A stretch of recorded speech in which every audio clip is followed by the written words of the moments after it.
Good evening and welcome to the City of Battle Creek, Michigan, and our Battle Creek City Commission meeting for July 16th, 2024. It is 7 p.m. Thank you for being here this evening. We're going to have a moment of silence for our invocation, and then we'll proceed with our Pledge of Allegiance. I'd like to call upon Commissioner Patrick O'Donnell to lead us in the pledge. So if you're able to at this time, please stand for our invocation.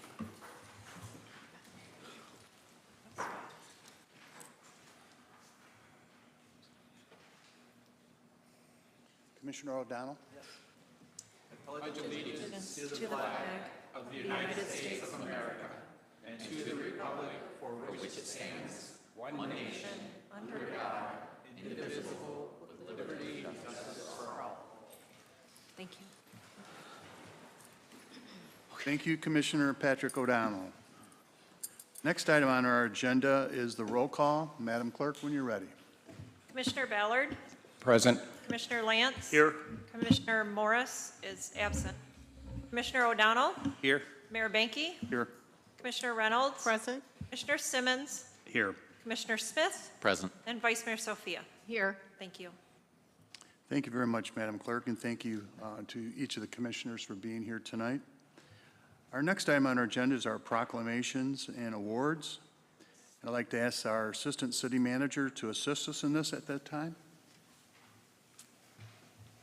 So, Mayor, we have several this evening. Our first is from NPC 1, a Ward 3 nomination for Terry Burleson, Jr. at 23 Grebel Street.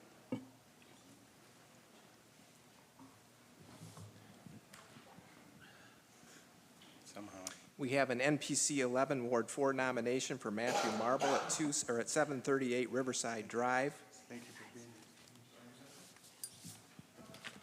We have an NPC 2 Ward 2 nomination for Second Missionary Baptist Church at 485 North Washington Avenue.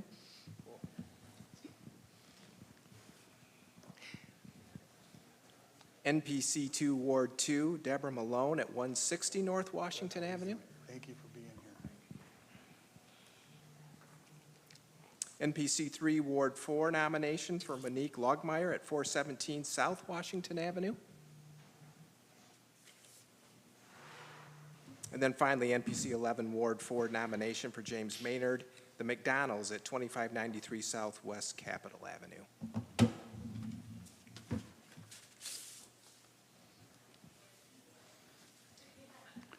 Well, on behalf of the citizens of Battle Creek, we want to thank all of the recipients. We'll get the certificates to those people that could not make it here today, but I want to tell a little story about Terry's house because if I remember correctly, 23 Grebel was Josephine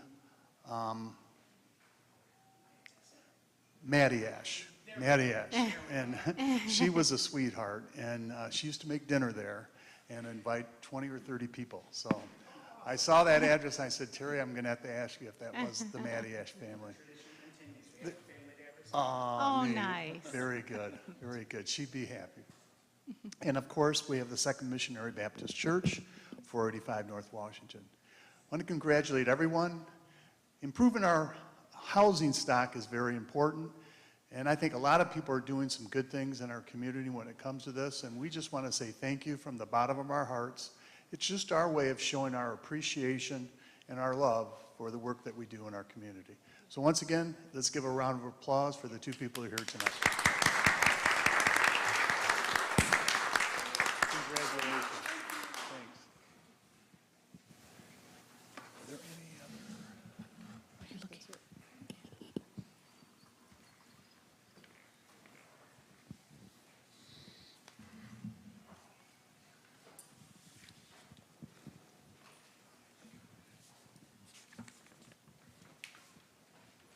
Next item on our agenda is a presentation.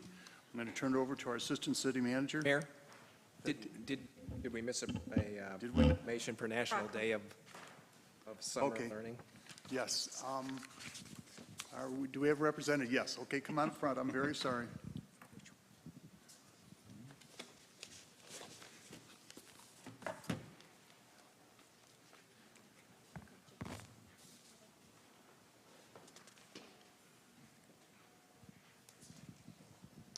Thank you very much, and I'm very sorry.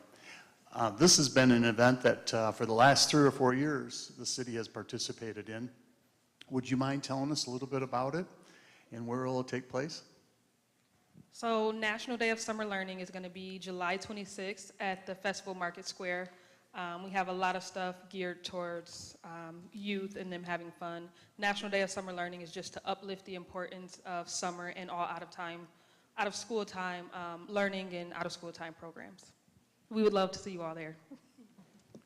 Well, I know that they have close to 400 or 500 kids that are involved in it, and it's usually been at the Lila Arboretum. So it'll be fun being in a new location, and I look forward to meeting and talking to some of the teachers and some of the administrators. I know that the administrator of the Battle Creek Public Schools is there at the same time.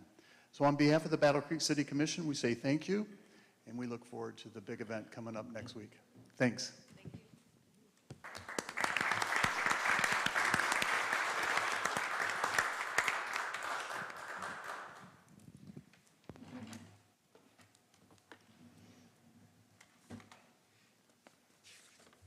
Now, Ted, I'll turn it over to you. Okay, thank you, Mayor. And if you don't mind, I'll take just a second as our communications manager, Jessica Vanderkolk, makes her way to the microphone for her presentation this evening to sadly say that this is the last time that Jessica will present to the City Commission as she prepares for the next chapter in her life. Obviously, on behalf of administration, we are very grateful for our 10.5 or more years plus with Jessica at the helm of communications. She's done an outstanding job raising and elevating our communication efforts. She's widely known and recognized in this field, and she certainly will be sorely missed. Jessica? Thank you. Good evening, everyone. Glad to be in front of you one more time tonight for one final staff report from me out of communications. But never fear, we have an amazing team. If they would stand up, please. You know Eric, he's been with us 2 years now. He's our specialist. And I think it's safe to say that he now knows everything too, so we're good there. And this is Brianne. She is our new communications manager. She comes to us with a lot of experience with contracts and federal government, so we're super, super excited to have her with us. So thank you. So just as a reminder for you all and everybody out there, we work out of the city manager's office. The projects that we participate in are often found in the governance community result, and we offer support to the entire city organization. Our goals are always to educate our community, engage with them, build trust with them, and inspire them. So I just wanted to talk for a second about the transition. After I put this together, I realized we actually have 3 weeks as a trio, so that is better than 2. We feel we have a really solid ground and solid processes for Brianne to join, and she is already inspiring new ideas 2 days in, so we're very excited about that. We have a strong teammate in Eric to help make that transition go really smoothly. And right now, we're just talking through our plans and projects, going through the work plan, and making intros to the city and organizational staff. So a quick reminder of the way that we support the city and the community. There are typically 2 communications professionals who support a dozen city departments, their divisions, and all of our team members here. This list is just a snapshot of some of the things we do. We handle media relations for the city, full messaging campaigns when you see things about water-led services, the Community Oversight Board, which is forming now, the fire station community conversations we've had. That is something that we help organize and help all the wonderful ideas and projects that come out of the city reach the community and work through that engagement. We administer our social media platforms, and we have some great departmental content managers who specifically work on the Facebook pages. We help with a lot of surveys. We help with a lot of public meeting support. Eric is monitoring live chat comments on our YouTube stream right now. We do a lot of creative work. The graphics you see, advertisements, videos, mailers. The billboard on Beckley Road, we do a lot of digital images for that along with our small business team. We do a lot of proofreading, document development, helping with translation, website content, training staff to empower them to provide their own website content, and then just other brainstorming and advice and support as everybody needs to be successful. So there's a lot we could say about social media, but again, you can look at some of the stats and I'll just give you the highlights. We've continued to see increases in our followers over all platforms, except for the Twitter X platform, which is not surprising because that's never been a very strong community engagement platform for us. We engage with a lot of media still there, where breaking news tends to happen. We use a lot of links back to our website. We still use a lot of mapping so people can visualize where things are happening. So you will find us, and we hope you'll follow us if you're there, on Facebook, Nextdoor, YouTube, Instagram, again, Twitter, and we're also on LinkedIn. And the other thing I wanted to lift up about our social media is that we are recognized repeatedly for excellence in social media nationwide by the organization Government Social Media. Just this year, we were a finalist for Best Customer Service on social media, and we're on the list of the top 4 in the nation for that, so we're very proud of that. A next step in our customer service is we are working with our IT and GIS staff experts so that communications staff has training and access to our CityWorks platform so that we can help directly enter service requests as they are coming into us via social media. Because a lot of people do use that instead of phone or email, that's just an easy way for them to get in touch with us. So we are always trying to meet them where they are. I wanted to give a bit of an update about our new Service on the Go event series that we are partway through. We started this at the farmer's market at the end of May, kind of a soft launch, and it definitely was that since it was kind of a chilly market day, so traffic was a little bit low. And then you might have seen us at Juneteenth Family Day on the 15th. Our next one, quick plug, next Tuesday, July 23rd, we're going to be out at Woodland Park on Helmer Road from 4 to 7 in the afternoon and evening. We hope you'll stop out and join us. What we're doing is kind of a mix between, if you've been with us for a number of years, you might remember City Fair, where we brought all of our staff downtown to Festival Market Square and invited the community to join us. We've toyed with the idea of a mobile city hall where we outfit a vehicle, kind of like the health department's wellness wagon, and take it around. This is kind of a meeting in the middle. We're kind of packing up a small group of staff and information and taking it around to different parks in different areas of the city, trying to get into neighborhoods in different areas to make it easier maybe for some people to come and see us. We are taking staff from our 311 Information Center, from Code, Community Development, Transit, and Police, as everyone is available to join us. And I'm so thrilled that we are having all positive interactions with our neighbors so far. We are able to answer specific questions. The picture on the top left is our Code Compliance Manager, Jason Francisco. And he, by having staff with us who can answer specific questions, he was able to look up the address that this neighbor was asking about and help with the issue that she needed. We had some good, interactions with police. We're taking our Giant Connect 4, and we've got information from every department in the city to share with people. So it's been really great, and we are excited to continue building positive relationships. So what neighbors can expect for the rest of the summer: we'll be out once a month. The dates are listed here. They're on our website. They're out everywhere. We have a lot of physical flyers and information, how to sign up for different services, how to get different notifications. We have a lot of fun swag items. Our newsletters are there. We just have a lot. All the information, magnets about our lead service replacements, things like that. It's a great chance for people to chat with our staff in an informal way, ask any questions, and just have an informal, casual, positive interaction with us. With 311 joining us, people can actually come to us and pay their utility bill at these locations. They can make a service request for public works if there is, say, a pothole near their house, We can make sure that our staff know about it, and of course, play that friendly game of Giant Connect 4. We're really happy to connect with our community, and we are excited about the potential for this series of events and hope it'll continue in future years. I wanted to give a quick run through of our work plan items for communications in 2024-25, and again, you find us in the governance tab when you look at our work plan.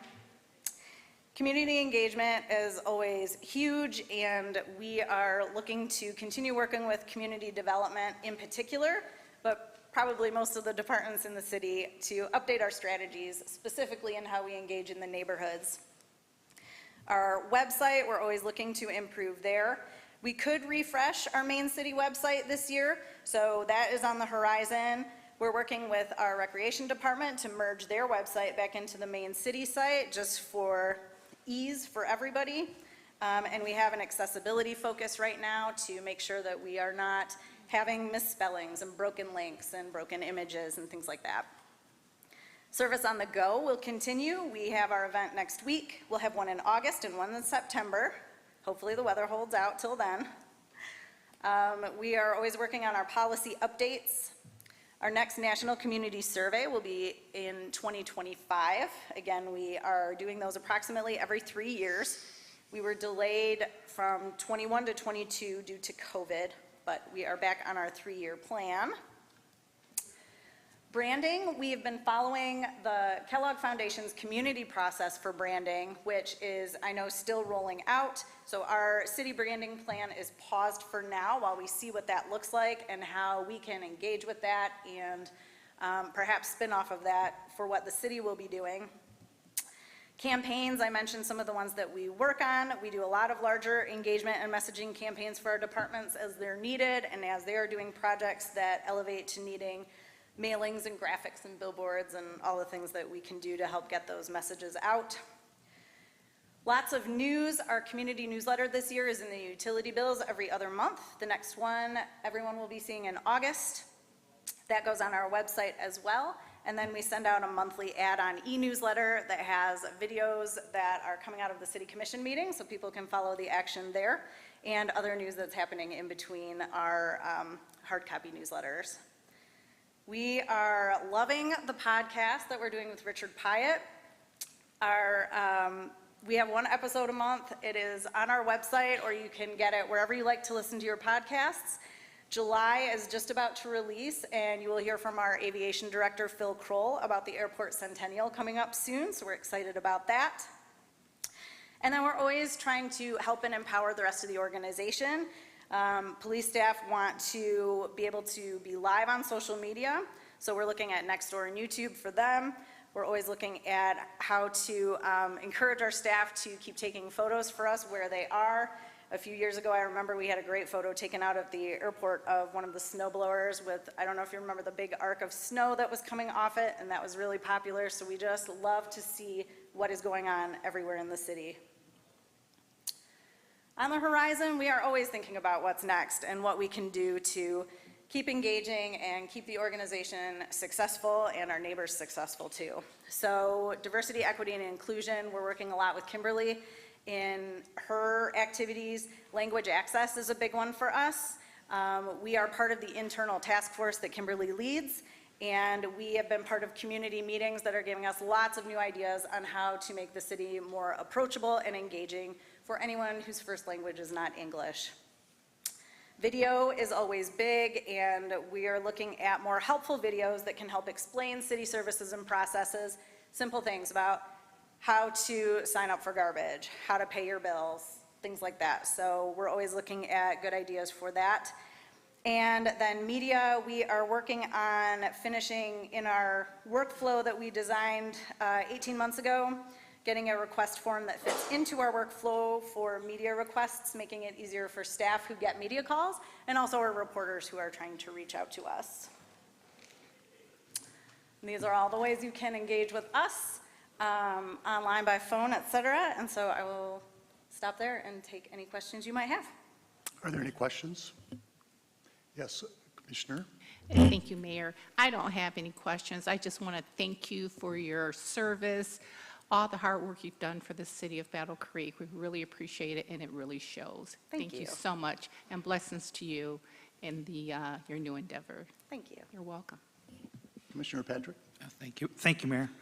Thank you, Jessica, for all your work you've done here. I really enjoy the YouTube and the Facebook updates. They've been very helpful to direct people to. Do have a question. Are we looking at doing some AI bot information where people can use that? And it's surprisingly, I don't know if a lot of people know this, but a lot of younger people like to use the AI bot more than anything else to communicate with to organizations, so. That's true. That is interesting, and we're hearing a lot about that now in our professional development as communicators. And a lot of the services we use are adding AI components, which we're starting to play with a little bit. What I find in particular is, you know, I've tried it for creating a social media post, for example, and it's still, I know there are some versions of ChatGPT in particular where it can start to learn your tone, your voice that you have for, you know, your agency or what have you. But I haven't gone too far into that yet. So it's a lot of editing, but I do find it can be good for inspiration. You know, if you are in a pinch and you're trying to get ideas about a particular topic, it can certainly help your brainstorming process. So I think that's what we're looking at now. I know a lot of people, especially who are working as solo communicators, are using it to really help write the meat of something that they need to do, like a press release, and then, you know, again, adjusting it for voice and tone of their agency and style issues Also, and things, so. I think it's a good tool for the multiple language chat bot where they can chat freely. I'm just talking about for answering questions, and I've used a few quite Yes. lately, and to me it's kind of scary, but it works out quite well for people that in different generation, I guess would have to say. You lose the human touch part of it, the human emotion part of it, but it gets the information that they're looking for. So. That's true, and that's something we are considering when we do our next refresh of the website, that kind of service where it'll go through your website to find keywords that give information, like if someone wants to know what are the hours of City Hall, it could find that on our website and then do that. And of course, there's still a back-end component that real people are working with it so that, you know, we're still making sure that we get out accurate information. Thank you for the answer. Any other comments by the commission? Jessica, I want to say thank you very much. You've been very special, very kind to me, and I'm going to miss you, but I think your staff will carry on and do a good job. And just one question, do you take care of the Wikipedia page for the city of Battle Creek? I do not. You do not, okay. I've got to find out who that person is. Someone found a mistake on it this weekend and sent me an email, and I'll work through Rebecca and see. Well, we certainly can fix it. Okay, good. I'll find it. Good luck now, and I hope Thank you you. keep in touch. Thank you all. Thank you. Ted, our next staff presentation? Yes, thank you, Mayor. We have another staff presentation this evening. Our planning supervisor, Darcy Schmidt, is here to talk a little bit about the Planning and Zoning Division of Community Services. Thank you, and good evening. This is my first full year in 2023 of being the planning supervisor, and we've had a really good year. The Planning and Zoning Division is made up of 5 individuals that take care of the day-to-day and long-term range of goals for the city and anything having to do with land use. Land use, growth and development, this has to do with infrastructure, commerce, industry, green fields, anything where development is important to connect to planning and development. We are pretty much regulated by 3 main Michigan zoning acts, the Michigan Zoning Enabling Act, Michigan Planning Enabling Act, and the Michigan Local Historic District Act. We are part of the Community Services Division or Department, and we work quite heavily with most of the departments within the city for one reason or another. Long-term planning or long-range planning is basically the master planning process along with the sub-plans. These include transportation plans, downtown development plans, corridor plans. These plans are connected to the master plan in one way or another. Depending on when the master plan is updated, we typically have to review it every 5 years. For updates, that doesn't necessarily mean that we do need to update it, but typically a lot has changed in 5 years, so it's important to look at that. We also do a lot of short-term, short-range planning. This can be anything from day-to-day or year-to-year planning. We are the liaisons to 3 boards and commissions. The Planning Commission, Historic District, and Zoning Board of Appeals. We provide meeting support and help with training and work with them on special projects depending on what their area of purview is for review. We also have put together text amendments and zoning amendments. We have a master plan that helps guide this, but oftentimes we meet with the public, we meet with developers, and over time we see certain topics that come up quite often, and we bring those to the Planning Commission and the City Commission for considerations of changes to make our code more user-friendly and to change things that may be outdated. We also do implementation and administrative of the zoning ordinance. That includes site plan reviews. This year, or in 2023, we've done 33 of those. Special use permit reviews, we've done 6. Building and zoning permit reviews, we've done 248. Zoning licensing enforcement, 206. Illegal use investigations, 16. As you can see, that takes up a good amount of the time of the planning division. We also provide a good amount of community support to residents, to realtors, developers, business owners. This can come in the form of, we have started doing, in lieu of doing most common asked questions, we have started doing what we call one-pager pluses. And each topic that seems to come in for questions quite often to our division, we have made one-page document that tells them exactly how to go through the process. We can send them a link and they can go to that document, so it makes it much easier on the residents and the business owners. Fiscal responsibility, we are responsible for grant acquisition and management for those documents that we put together, such as the master plan, studies, training for the boards and commissions. We take care of the vacant city-owned property management and disposition. We maintain redevelopment-ready community certification, which is very important. We have funding available because we're certified, and we have a lot of perks that helps with development in the community because of that certification. We also help with the capital improvement program, getting it organized and getting it through the process to be reviewed and approved. We project manage. Development projects typically will come into us as a concept plan.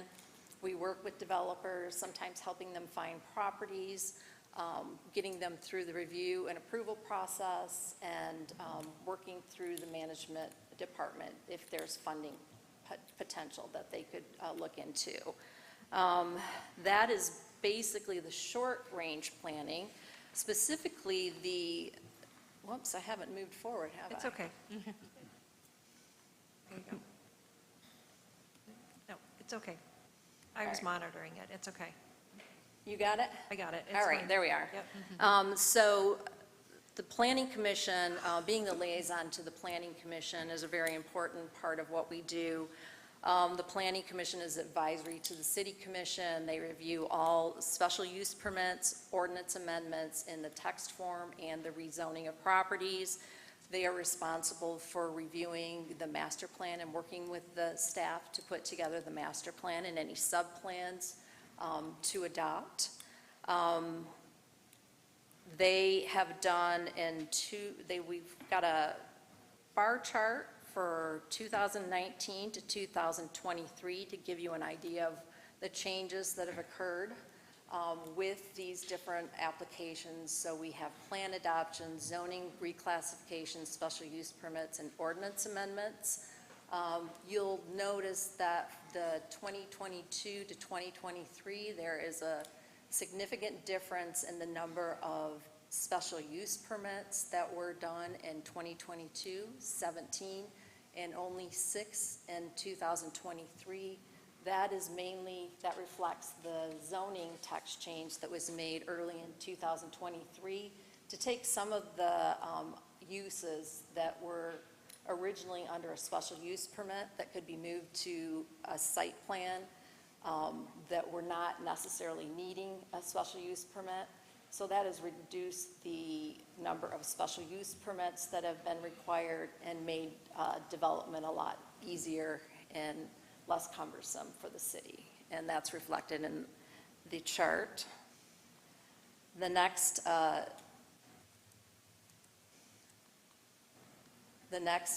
liaison is the Zoning Board of Appeals.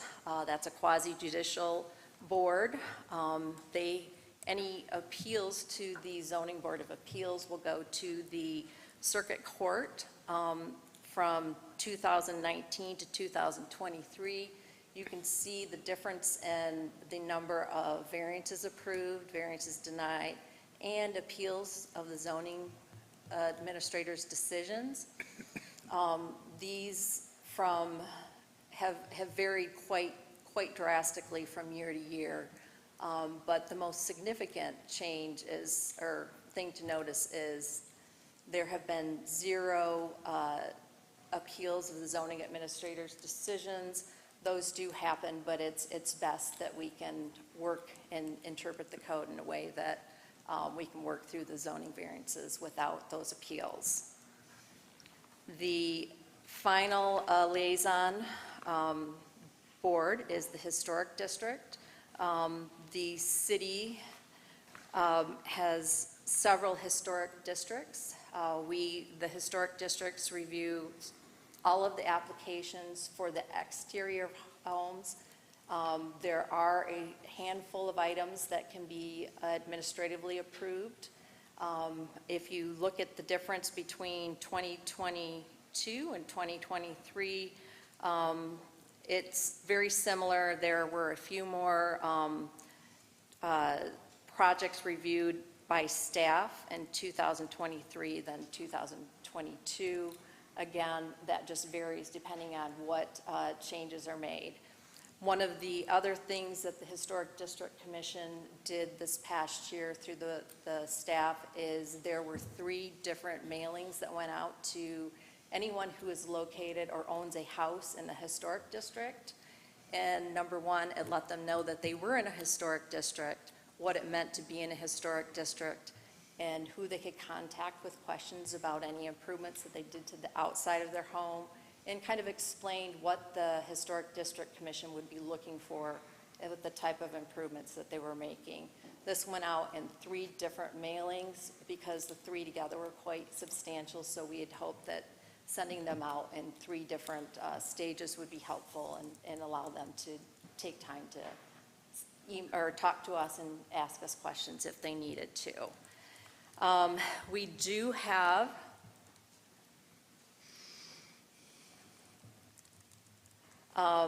started several programs in 2023 that have carried over into 2024 and will follow through in 2025.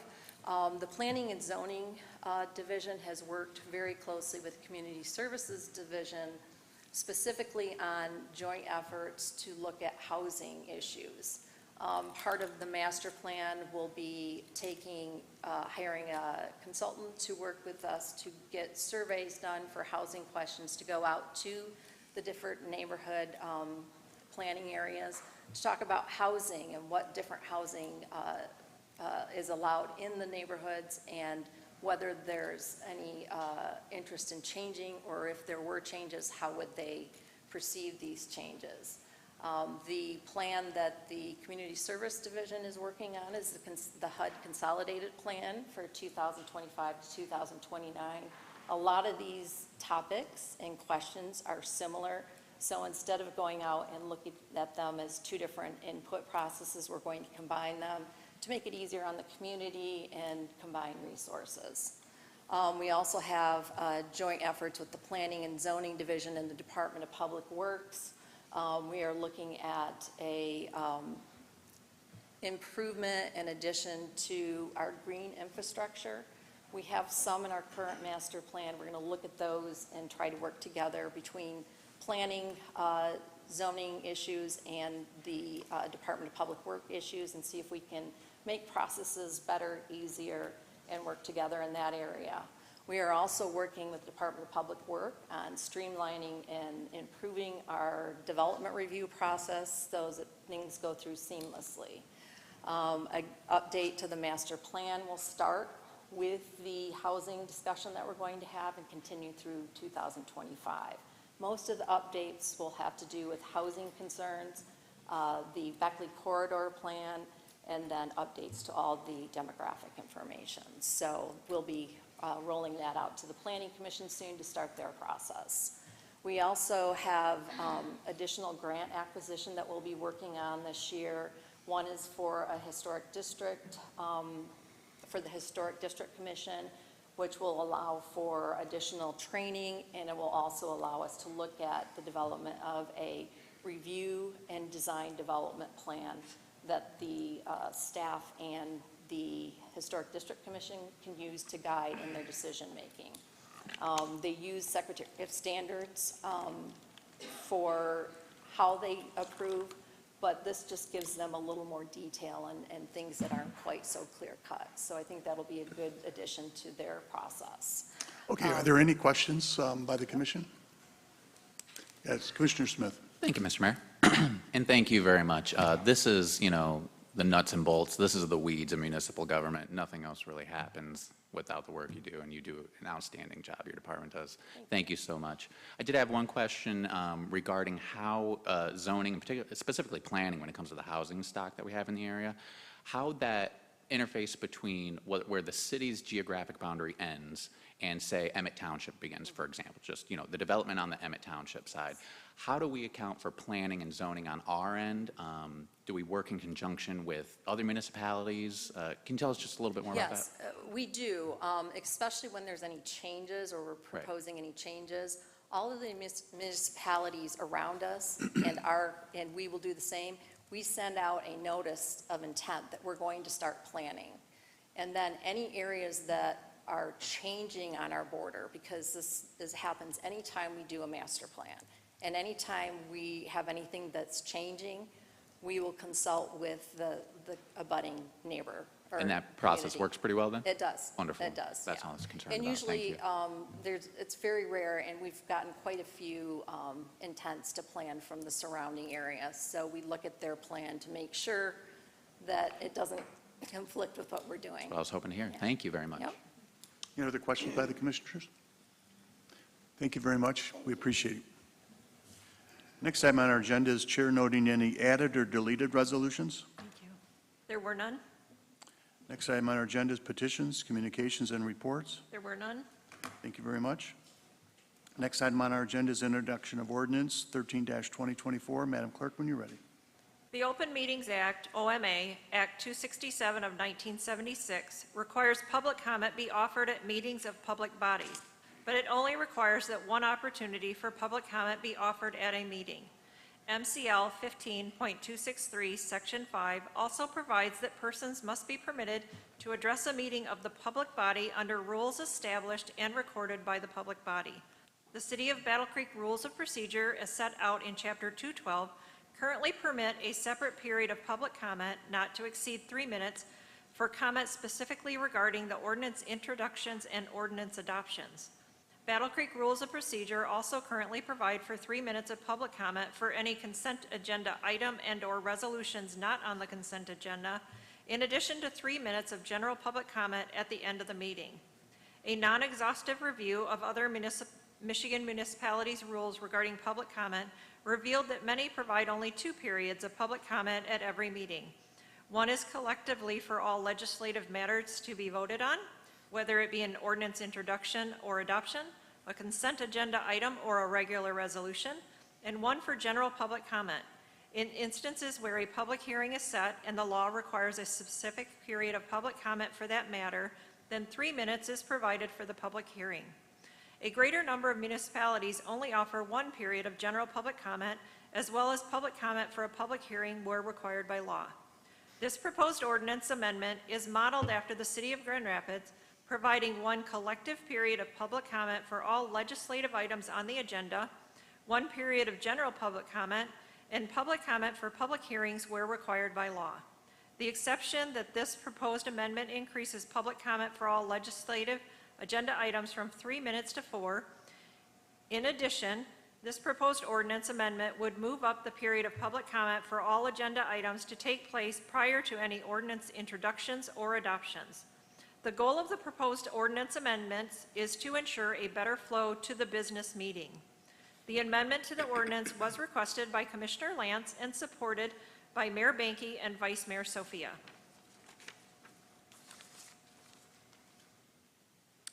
I move to adopt the introduction of ordinance 13, 2024. Support. Been moved and supported to introduce the proposed ordinance 13-2024. Is there any public comment at this time? Yes.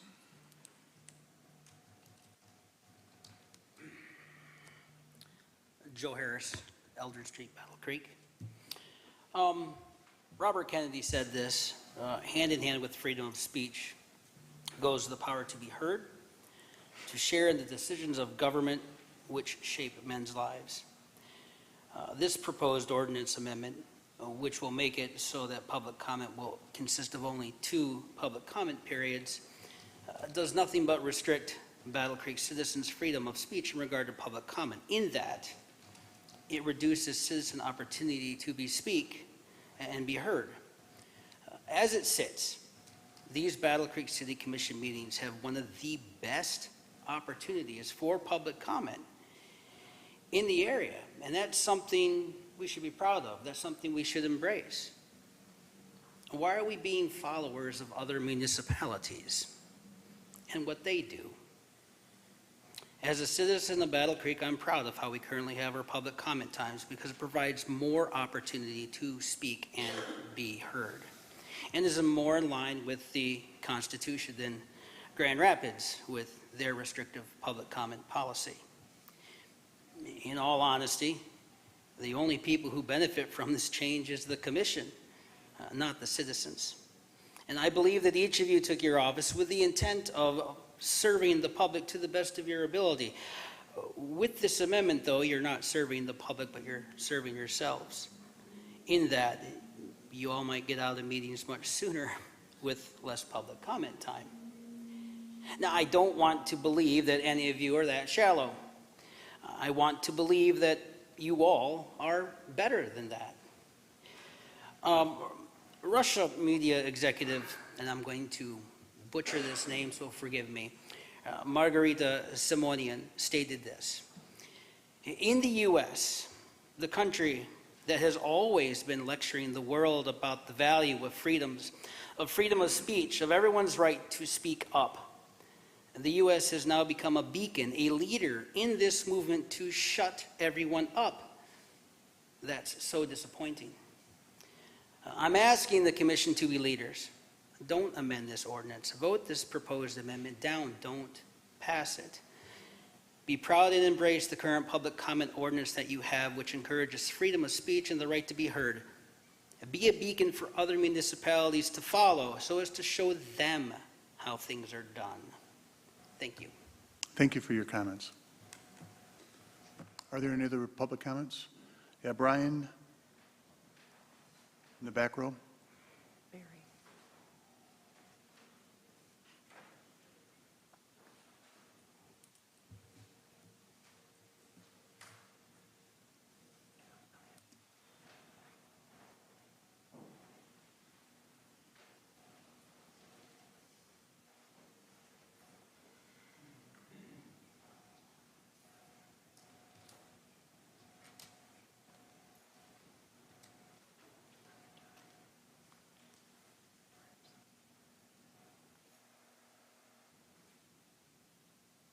Go ahead. Go ahead, Brian. Hi, my name is Mr. Nadowski, and this actually reminds me a little bit of the time I was here a few years ago when I showed up and there was some ordinance coming up that I wasn't even prepared to talk about, but, I heard something about acquiring structural masonry. That didn't make sense to me, so I came up and said something about, it's got like an indoor greenhouse thing. Structural masonry doesn't necessarily make that much sense, but you guys, government, city had worked on that ordinance a long time and got passed as it was. I didn't realize this particular ordinance was coming up, so I haven't actually read it, but I did hear the city clerk explain that there would be a change from 3 minutes to 4 minutes. And it might be, less episodes during the meeting when the mic opens up. And I think a more reasonable number might be 10 minutes or even 15.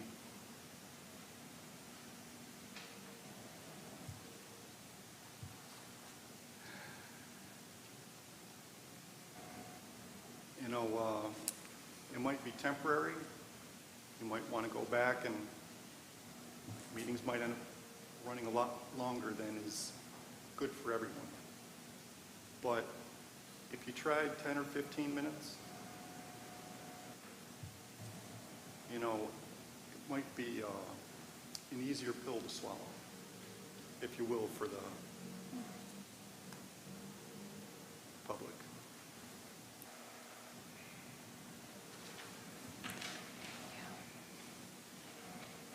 Thank you for your comments. Are there any other public comments at this time? Yes, sir. In the back of the room.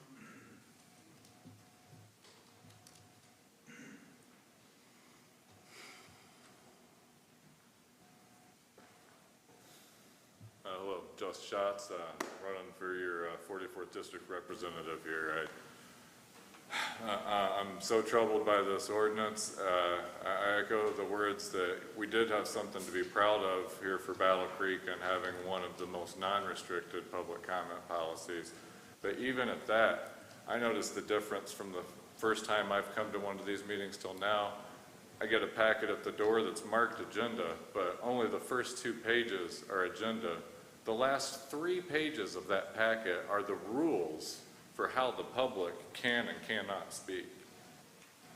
Is that the America that y'all grew up in? It's not the America I grew up in. I think we should all be ashamed of ourselves for this perverted version that we're presented to today's youth. 3-minute comment time.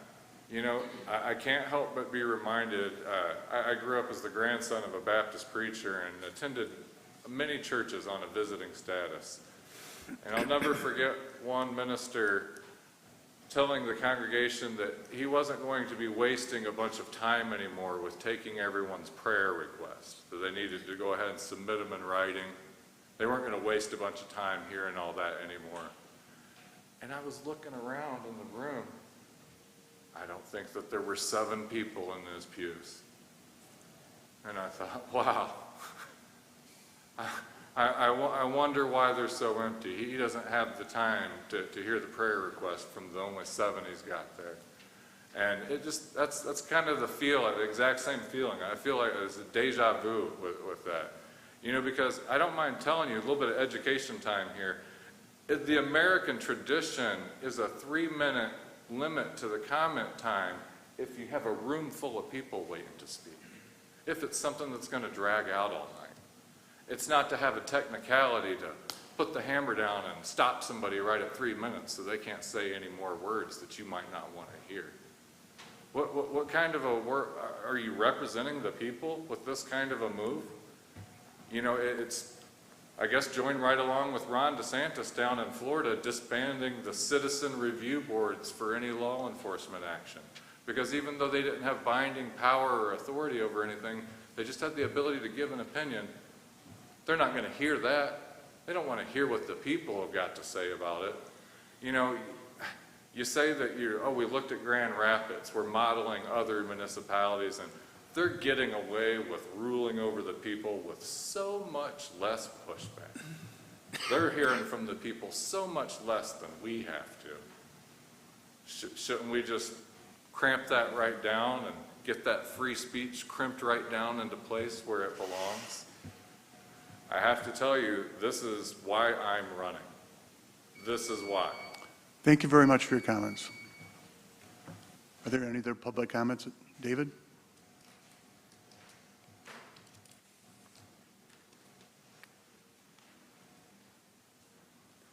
Did I hear this right? Is this to cut public comment? I think that's, you say you're for all the people, give everybody rights. You know, this is the convention, the Republicans said, give people equal rights, give everybody a chance. We got our taxpayers, work for a living, are those tax people. The people that does pay taxes, they're paying the bills for all this stuff that goes on. They got a right to say as anybody. And I think this, we were going to cut public comment. It's cutting our rights away, and you people just want closed sessions. I did hear this right. You are cutting public comment? Is that what I hear right? So I'm not against what your people want to do. Thank you for your comments, David. Yes, in the back row.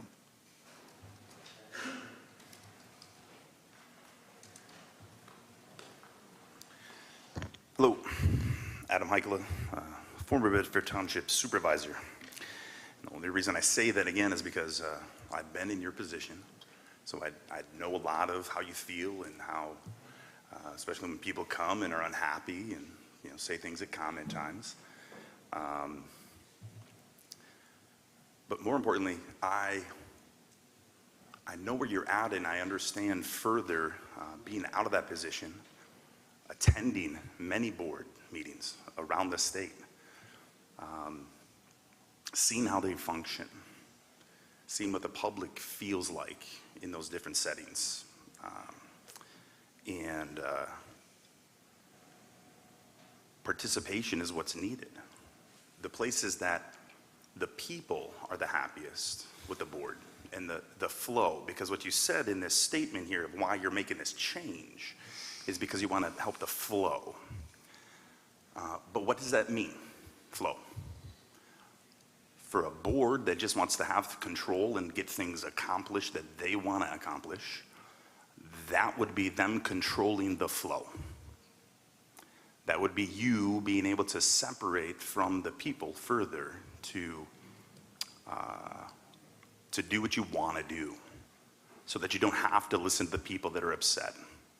Especially when it's the few same people that continue to come, which, by the way, many of the people that do come here and speak to you are not a silent single voice.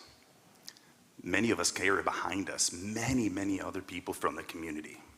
You should recognize and understand that by now. And the more of us that show up and voice our concern, the more pressure you feel, and the more uneasy you are. And that's why you all of a sudden, after the last meeting where you had a lot of people continually saying things at every single vote that you had, you now come out with this legislation to stop that. That's wrong. You should be encouraging more from your community, more input from your community. I've said this from the moment I've gotten involved.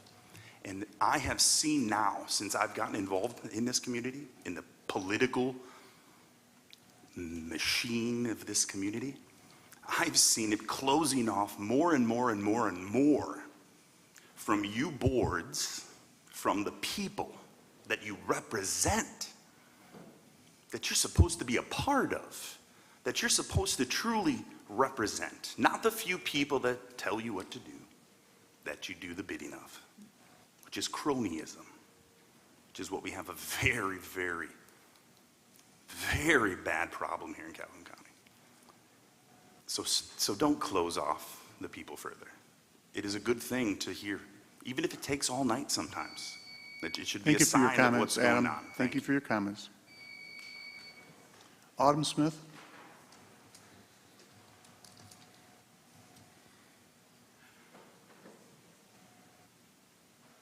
Good evening, Autumn Smith, Battle Creek.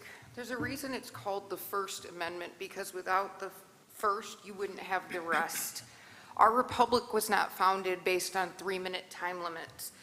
The Sons of Liberty did not take 3 minutes to throw tea into the harbor to, protest taxation on stamps. There's a lot of things that the foundation of this country was founded on. And could you imagine how much we wouldn't be where we were if everything was limited to 3 minutes, or we'll give you 4 minutes for this, but we're going to take a minute here, or you're not allowed to comment on that, or whatever. Democracy is messy. Complex ideas take time to discuss, to hear the other people that want to be heard and other ideas that are out there. Another thing is the legal maxim of the First Amendment is expressed that not only by censoring someone from their speech are you censoring them or limiting their speech, but the right of this First Amendment speech is also the right to be heard. So if you are taking away someone's right to speak, you could also be infringing and taking away someone's right that may have wanted to listen to what that person had to say. So there's multiple parties involved, and I think you need to consider your constituents and who duly elected you to represent them rather than yourselves, and the oath of office that you took where you swore to uphold and defend the United States Constitution and the Michigan Constitution. And every time this gets brought up, you guys just want to chip it away and chip it away and chip it away. And every time the government takes away a right, don't think you're ever going to get that right back. I have been coming to these meetings for years. There used to be multiple 5-minute comment times. Now there's 3-minute comment times. There used to be a document viewer. Each one of those is an erosion of the First Amendment and the right for the citizens to freely express themselves. And that First Amendment prohibits the government from doing exactly what you guys are doing. There is no freedom when you guys are limiting things. And I don't care what Grand Rapids is doing. I don't care what Kalamazoo is doing. I don't care. You guys were elected to represent the citizens of Battle Creek. It goes back to the thing that I remember hearing as a child growing up. If everybody jumped off a bridge, would you? So if everybody in Grand Rapids does one thing, does that mean we have to? We are not Grand Rapids. We are not the Michigan Municipal League. You guys were sworn to uphold and protect and defend the Constitution. I don't care what any other municipality does. Let them deal with whatever lawsuits or whatever things that they may have to deal with. Let the chips fall where they may. But I'm going to say this again. The First Amendment is first, because without it, we wouldn't have the rest. Thank you. Thank you for your comments. Are there any other public comments at this time? Barry Wayne Adams.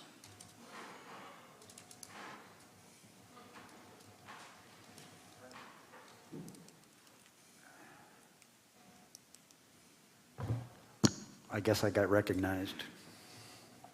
Barry Wayne Adams, 622 West Green Street. What city? In Marshall, the gentleman from Marshall. What's going on with this paring away of public comment accessibility is pure gaslighting. You're lying straight to the people. Now, of course, you try to back this up with some sort of legalistic pretense using a vague phrase from the Open Meetings Act, specifically MCL 15263, paragraph 5, a person must be permitted to address a meeting of a public body under rules established and recorded by the public body. Now, take very careful notice of the specific language of that phrase. A person must be permitted. Our free speech, our ability to have free speech is a right. It's not done by permission. It isn't something that is given to us by permission from the body. Going back to Article 1, Section 5, which you are bound to uphold. Every person may freely speak, write, express, and publish his views on all subjects, being responsible for the abuse of such right. And no law shall be enacted to restrain or abridge the liberty of speech or of the press. Very clear, no law. Open Meetings Act is a law. You can't use that law to restrict or abridge the freedom of speech. Very clear. Now, we're hearing all the nonsense about, oh, there's all kinds of supporting case law. Well, what is it? Ligorski versus Charter Township of Bridgeport, Ostrigen versus Snyder, Michigan Open Carry versus Michigan House of Representatives. All they do is regurgitate the fact that the Open Meetings Act has a clause that says that they can make rules. But that does not overcome the prohibition at Article 1, Section 5, overarching prohibition. No law shall be enacted to restrain or abridge. You know, all you guys seem to be doing now is trying to invent ways to further restrain or abridge our ability to make public comment. That's treasonous. You might as well be, you know, working for the World Economic Forum and not even try to pretend this Battle Creek municipality nonsense. Taking away our public comment takes away our Article 1, Section 3 constitutional right to instruct our public representatives. Thank you, Barry. Thank you very much. I'll be back. Any other public comment at this time? Yes, John.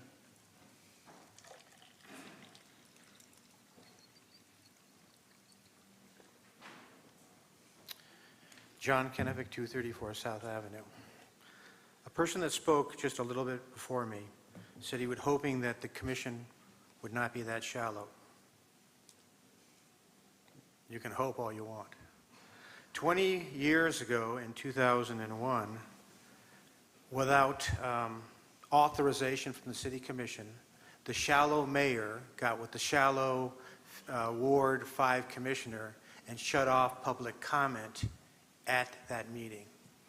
That was very unfortunate for me because that's what's brought me in front of the commission for the first time.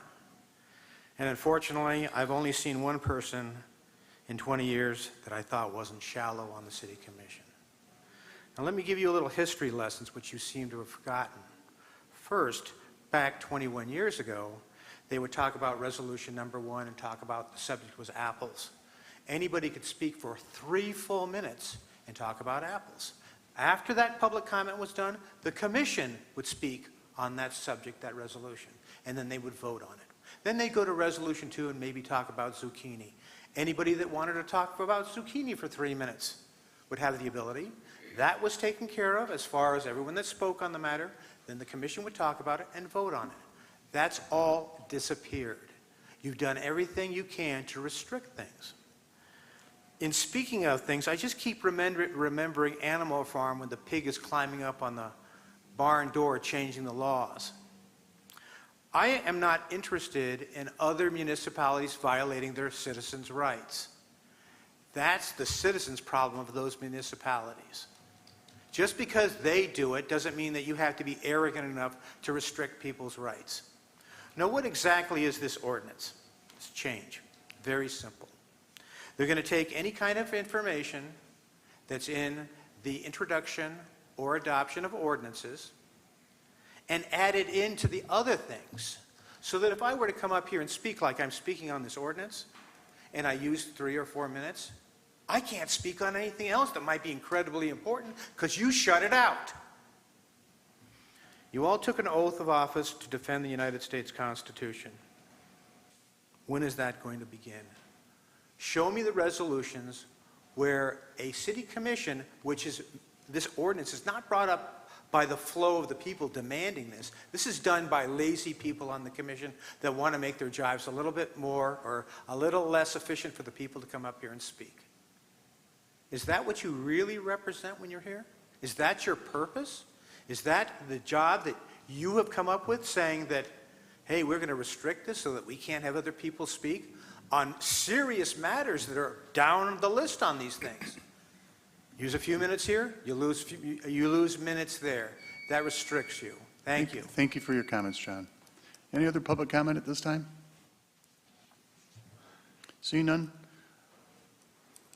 Are any commission comments? Commissioner Smith. Thank you, Mr. Mayor. You know, I read the policy in detail. I think it's a good policy. It increases public comment time from 3 minutes to 4, and there are 2 sections where the public can comment. That being said, however, perception is reality around here, and the people who are coming to this meeting do not feel that, you know, we all see every week, don't feel obviously that's a step backward, a step in the wrong direction. I think we should respect that, go back to the drawing board and see what other ideas come out of the woodwork to see if we can achieve the ends that we're trying to achieve by streamlining a business meeting while maintaining our respect for the public's ability to comment to the extent they wish. So, yeah, I'd like to see us go back to the drawing board on this. Thank you. Thank you, Commissioner. Any other Commissioner Ballard? Thank you, Mayor. I would also like to remind people, in your NPC meetings, you can come and voice opinions. I'm at my NPC meeting every month, and we have a good conversation of what's going on. I believe you have every right to talk as much as you want within the limits of whatever governmental restriction may be given. David talks a lot up here. David is a friend of mine. I've spent probably 6 hours with him today. So I do listen to the people, and I will be voting no. Any other commission comment? Commissioner Simmons. So before this came to us, I wish we had a little more opportunity as commissioners to have some input, and I think there's been some valid concerns about individuals that might want to talk about more than one ordinance or resolution, and increasing it to 4 minutes, somewhat helpful, but many times, and maybe not this evening other than this particular ordinance, there are ordinances of great consequence on our agenda that generate a lot of public comment and large crowds in here, and to limit that, you can't talk about anything. If you used all your time talking about that ordinance that is before us of great consequence, then there's no option to talk about any of the other consent agenda items or items, the other resolutions on the consent agenda. I just wonder if we need to, like Commissioner Smith said, talk about, do we need to increase the time if that's the only time they have? Maybe 4, maybe 5 minutes? Or could the chair do a better job? No slight on you, Mr. Mayor, but controlling the meeting. If the problem is with the flow, I know a lot of the ordinances, you have to speak specifically to the ordinance. Well, that's been used as an opportunity by some folks to filibuster our meeting. We can't even, as commissioners, filibuster our own meeting. We're not the United States Senate. If I was talking too long and Commissioner Reynolds decided that, hey, let's vote on this, we can put an end to that. So even amongst ourselves, we can regulate the discussion. So I guess I really don't want to vote no on this, but I really don't want to vote yes on this. I wish we had some more opportunity to discuss. So if forced on it, probably would say no, but if we could maybe table it and talk a little bit more about this amongst the commissioners rather than just having this in front of us without any discussion, I think that would be helpful. Thank you. Thank you, Commissioner. Any other commission comment? Mayor, if I might just add, the provision, speaking to Commissioner Simmons' concern, the provision remains in the ordinance that the mayor at their discretion can increase or decrease the amount of public comment to address, for instance, what you're talking about, that, you know, maybe there's a number of things that have really generated a lot of interest, and so the mayor could say, okay, tonight we're going to increase this. Or if you've got this place packed like sardines and everybody wants to talk and you know everybody's not going to get to talk, by the same token, the mayor could say, okay, I'm going to reduce it to 2 minutes per person so that everybody gets a chance. So I just wanted to make sure you're aware that provision is already in there, and it would stay that the mayor could increase depending on the circumstances, yeah. May I follow up with a question to the city attorney? As far as the mayor's discretion, if someone's speaking on an ordinance and it's not specifically towards that ordinance, those comments would probably be better made at the end during general public comment. So would the mayor have the ability to say, you're not speaking, if you're philosophizing about the nature of zoning or the nature of an ordinance, would the mayor have the opportunity to say, this is not the appropriate time to speak about that. Please speak at the general public comment at the end of the meeting. Yes, but that becomes difficult because speakers will create a nexus that then ends up taking more time to debate whether that fits within that or not, when they've stated, well, here's the connection. And so I think that's the problem there. So you're saying it could be subjective whether or not they're, that's a tough one. Yes. Thank you. You're welcome. Any other commission comment? Commissioner Patrick O'Donnell. Thank you, Mayor. City Attorney, I have a question. So the mayor could increase the amount of time also from Yes. 4 to 5 if at the discretion of what we're discussing? Yes.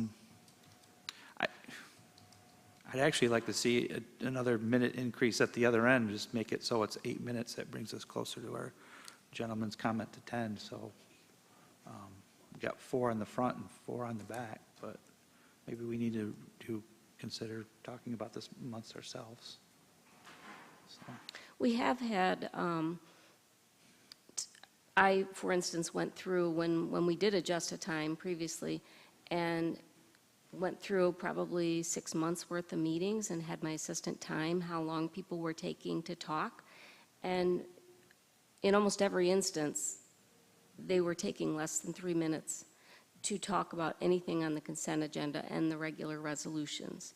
I know it seems like, wow, that's not a lot of time, but actually when you get up and start talking about something, it actually is a long time.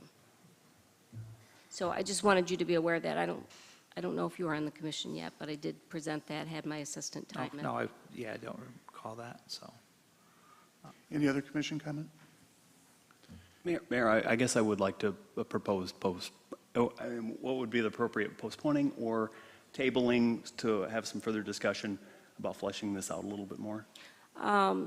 Postpone until you provide a date. Motion to postpone until second meeting in August, second meeting in September, to postpone consideration of that. Yeah, I make a motion to postpone this until the second meeting in August would give us a month to discuss this amongst ourselves as commissioners to see if we might need to tweak this, whether it be, thank you. We have a motion to postpone until the second meeting in August. Is there discussion? Seeing none, would you please vote on the motion? Would it be an amendment or a motion? It's an amendment, so you're voting, I'm sorry, not an amendment. You're voting to postpone consideration until the second meeting in August.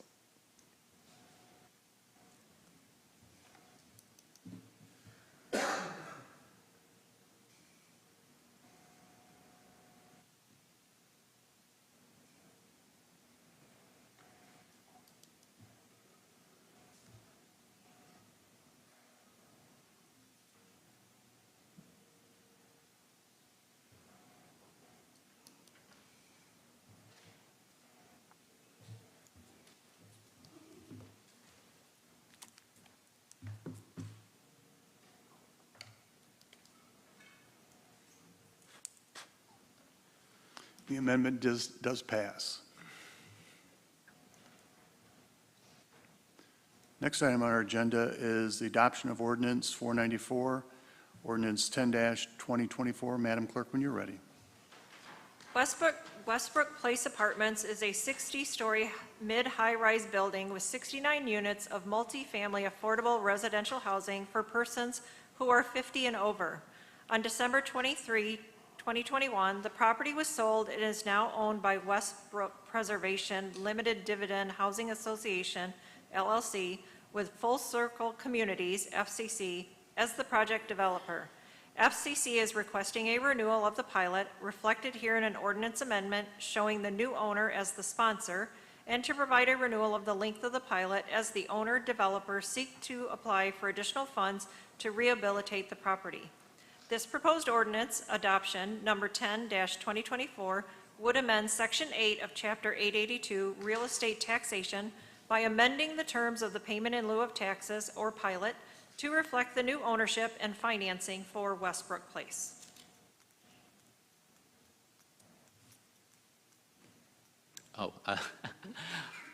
I move to adopt the adoption of ordinance 10-2024.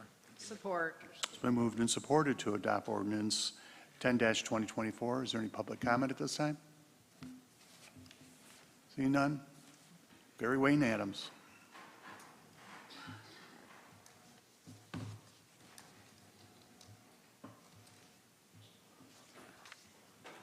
Barry Wayne Adams again, 622 West Green Street in Marshall.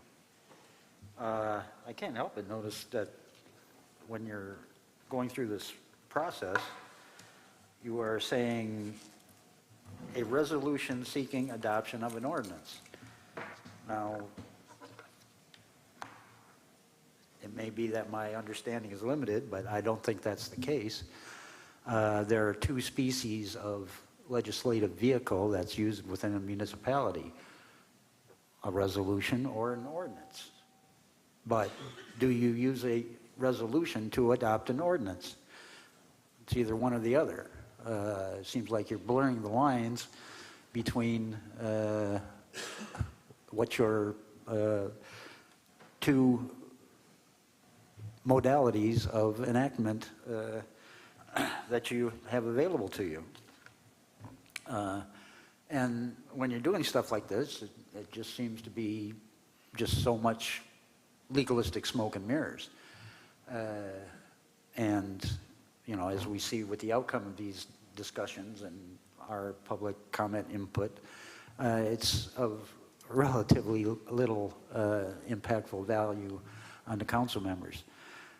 But is there really authentic governance going on here, or is this just a shell and pea game that tries to create the illusion of legalism, but is really just Barry, I'm going to ask that you flying by speak the- towards the adoption of the ordinance, all right?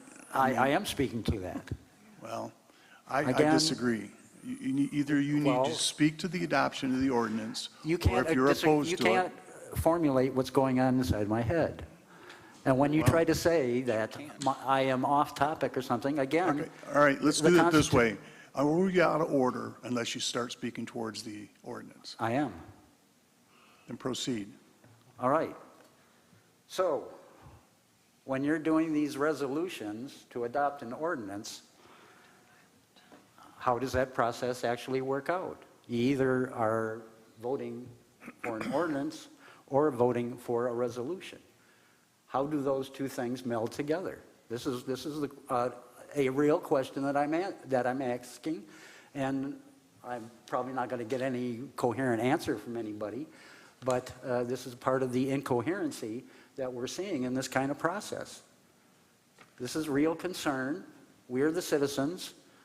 You need to listen to these concerns. Are you guys just pulling a bunch of smoke and mirrors on us to run this corporate agenda through and try to create the illusion, a simulacrum of authentic governments, but actually a system of corporate fascism?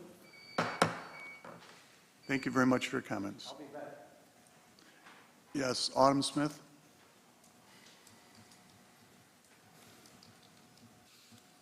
Smith Battle Creek, what you did right there is an abridgment of free speech. Your failure to understand what he's talking about, or any of us, does not mean he's off topic. Autumn, please I am speak to talking the about the adoption of the ordinance ordinance. thing. I'm going to continue where he left off.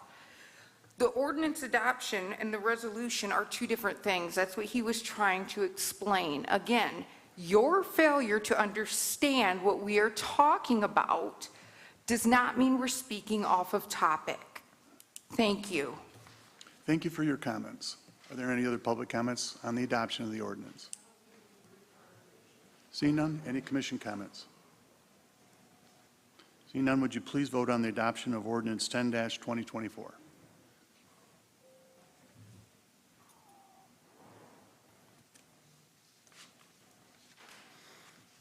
The adoption of ordinance 10-2024 has been approved.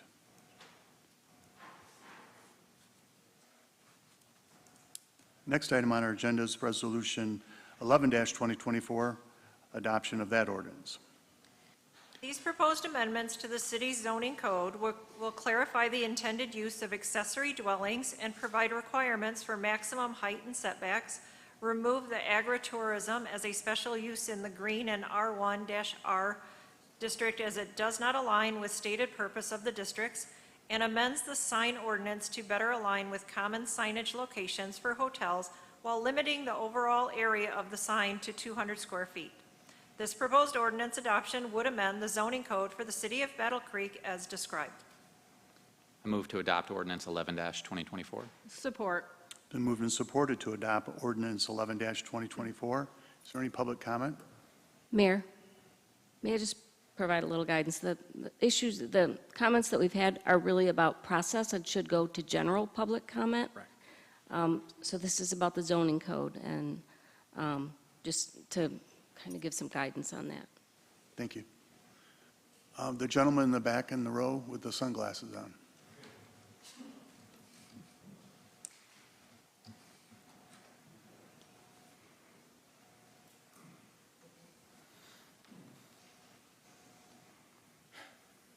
I know y'all don't want to be, have anybody filibuster. That is ridiculous. I agree. I don't agree with that. I do think that there is room for stuff from your community on a lot of topics that may not be exactly start off with legalese or wording that you would immediately recognize as being referenced to the wording of the ordinance.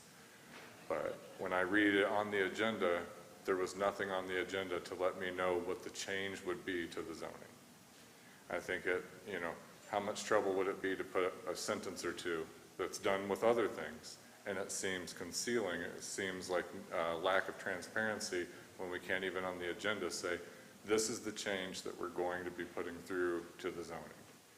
And I think it goes to a larger issue of it seems to be a blanket excuse for any change in local government to be, we're getting consistent. It's getting consistent with county, getting consistent with state, getting consistent with federal. It's all that getting consistent is that makes it okay. And nobody needs to look any further or know why we're doing that or why we're changing what was custom about our area to match and be in line with others. I think it's a very important issue because if you pan back not that far, I mean, who doesn't question being consistent across the board, top to bottom? That sounds like China, North Korea, Iran. That sounds like places I don't want to live. And when it comes to things like this being an ordinance that comes up before us, I think it's the simplest thing that we could do to say what change is being made and why. I've brought this up in many of these meetings, not just here, that how is it not, the bare minimum of representation to say to the people, this is how this issue arose. This is who brought it to us or how it came to our attention. This is how the issue arose. Then this is why we feel like we need to act. This is the proposed action. And I think that kind of stuff is the bare minimum of things. And to kind of give 3 pages for people how they better be prepared to bring their redress when they're being presented with such a pitiful presentation of what's being done in their name, I think it's hypocritical. I think it's time to first be a little bit more humble in the representative role and think, okay, if I wasn't trying to dedicate a large portion of my life to this, and this being part of my career, if I'm busy working and supporting a family, taking care of family members, community members, things like this, and I'm counting on my representatives, what does that person want from me? Thank you for your comments. Are there any other public comments at this time? Yes, Autumn Smith.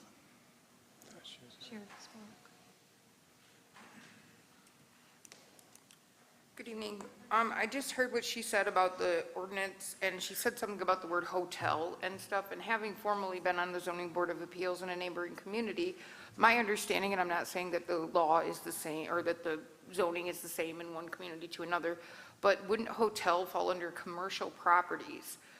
Is there a special zoning that you're making this ordinance change to accommodate just hotels and their signage? If so, why? Again, like Mr. Schatz said, who brought this up? Is there a reason? I do remember years ago when there was a sign ordinance because we were having trouble with a lot of those little like fold-up signs in the sidewalk and stuff like that. Is this part of that zoning issue? Is it, you know, a variance issue that's going to be made? There's a lot of things that I think leaves questions to be asked and reasons behind this. But all I heard was something about a hotel, and my understanding would be hotels would fall under commercial properties. So are you amending and changing the whole zoning ordinance for commercial properties, making an amendment just an exception for the hotels? Thank you. Thank you for your comments. Are there any other public comments at this time? Yes, Barry Wayne Adams.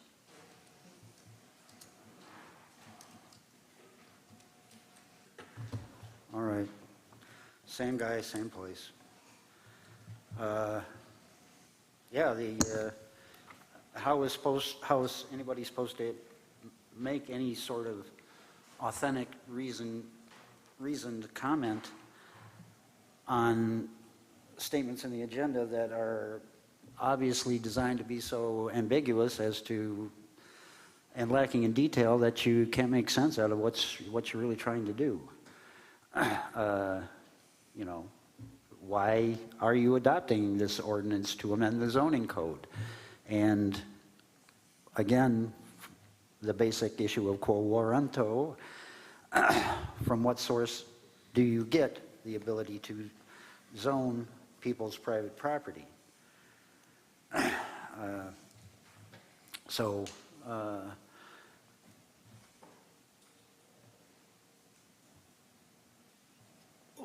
When we try to impose zoning strictures on individual lives, we are taking away one of the most fundamental rights of the big three: life, liberty, and property. The advent of the fictional persona of the corporation brought a complexity into the legalism of the use of government authority to try and impose strictures on people's use of their own property. But when it comes down to natural persons, there should be that unrestricted right to property that is above any sort of zoning strictures. Now, these little incremental modifications in zoning authority go in one direction: taking away the rights of the individual and imposing more powers on the local government. And that's not the way things are supposed to go in America.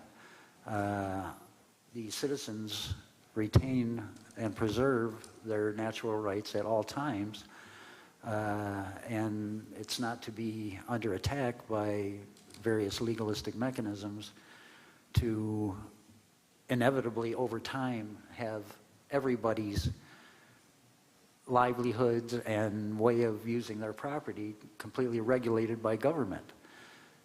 You know, you're doing this just incremental gradualism, you could call it. And again, you should reflect on your having taken an oath of office to support and uphold the Constitution. Thank you for your comments. All right, there's more. Any other public comments at this time? Are there any other public comments? Any commission comments on ordinance 11-2024? Seeing none, would you please vote on the adoption of ordinance 11-2024?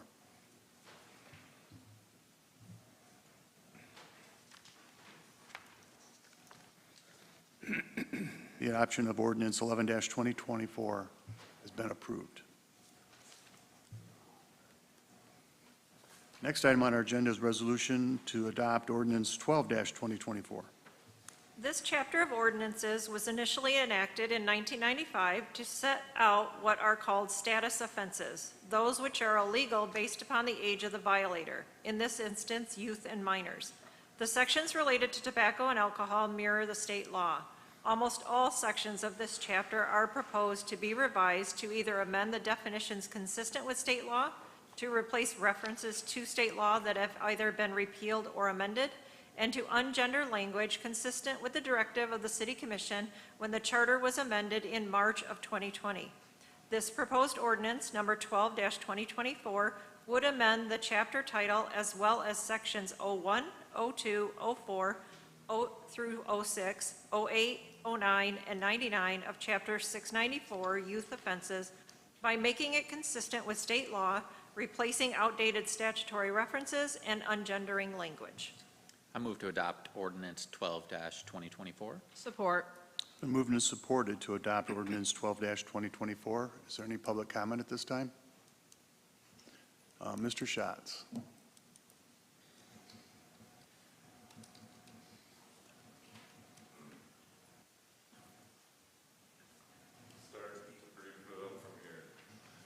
Y'all know that I do care. This is mainly just going to be a quick repeat of the exact same statement from the previous resolution.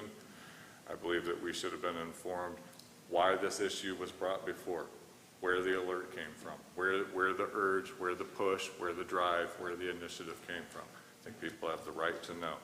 I think they should know if 95% of the time it's because this is what the Michigan Municipal League told us to do.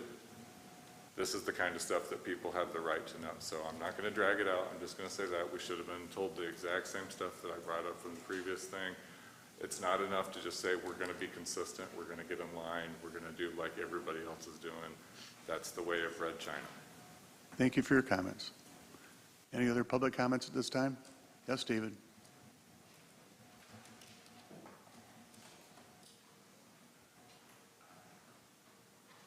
I'll say again, David Moore.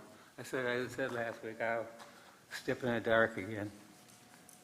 They just want to put things in closed sessions, say, don't want the public to know. And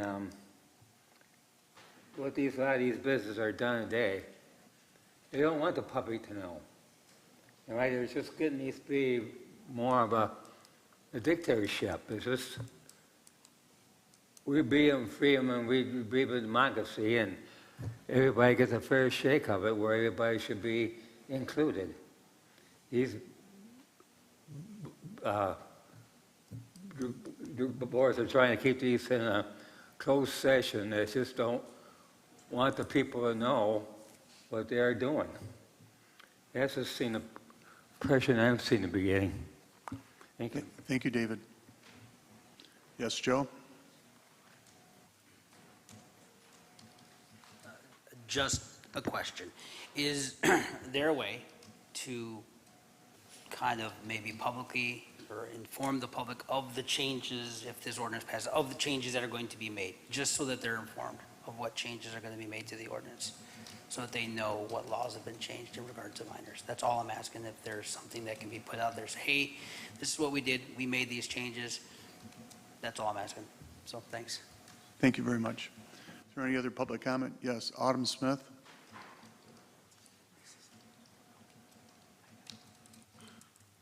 Good evening. The part of this that is bothersome to me is the part that talks about gender-neutral language. It takes away from the English lexicon titles that people may hold and stuff like that. It's like taking away from chairman, chairwoman, making it chair or chairperson. It's Marxist, it's communist, it basically circumcises people of their titles and stuff like that, and I think it's very wrong, so that's very concerning and stuff like that. And it's, you're trying to be quote-unquote politically correct, when really, you know, if something happens, you put it in the language as it did. It's like, you know, you're really gonna like arrest somebody if they, you know, say snowman instead of snow person or something. That's what's really scary about this part, but it was emphasized in the ordinance a couple times about ungendered language, and I'd really just like to figure out what, you know, why that's in there, why. That's kind of troublesome. Thank you. Thank you for your comments. John?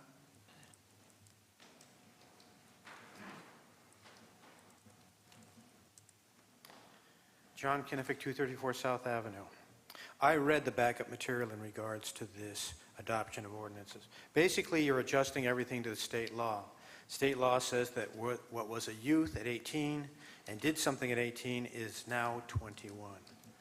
Now, I have a memory back from the 1970s that where people were going off to Vietnam and they were 18 years old and they were getting shot and killed and maimed, but they couldn't go to a bar and get a drink. Then they dropped it to 18. Now, I'm going to do something right now that I shouldn't be doing, so get ready to call me out of order. Due to lack of time... You're out of order. Thank you. I have an apology to the citizens of Battle Creek when I spoke on the ordinance that was preceding this that had to do with the ordinance reduction in time. I said that public comment was cut off. It was not cut off. You were able to speak at those meetings 21 years ago. You were having your cameras cut off so no one could see them in public comment. You did have public comment, but no one could hear it in the real world, only in the chamber. And finally, last but not least, there was a comment made by the city attorney about the time periods that people were speaking up here. I read that report too. And what was limited and missing in that report was the number of subjects that were talked about in that 3-minute period. Was it 1, 3, 5? Not any information was given on that. Just because somebody talks on one subject doesn't mean the other person might want to talk about 3 subjects and need more time.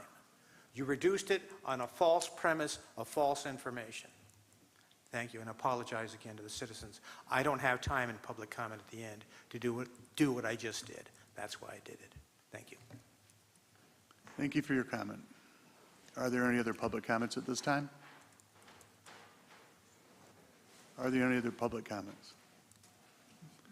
Barry Wayne Adams, please.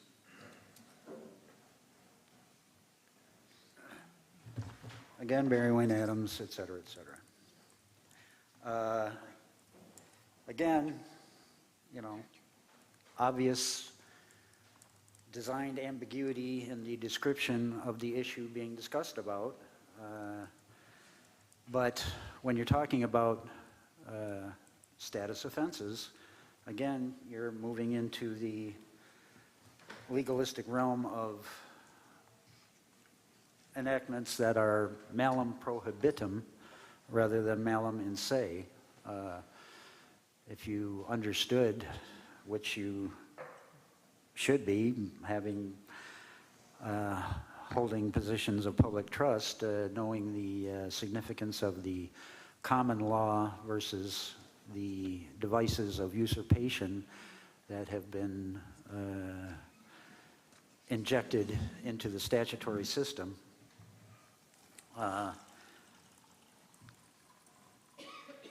You're supposed to have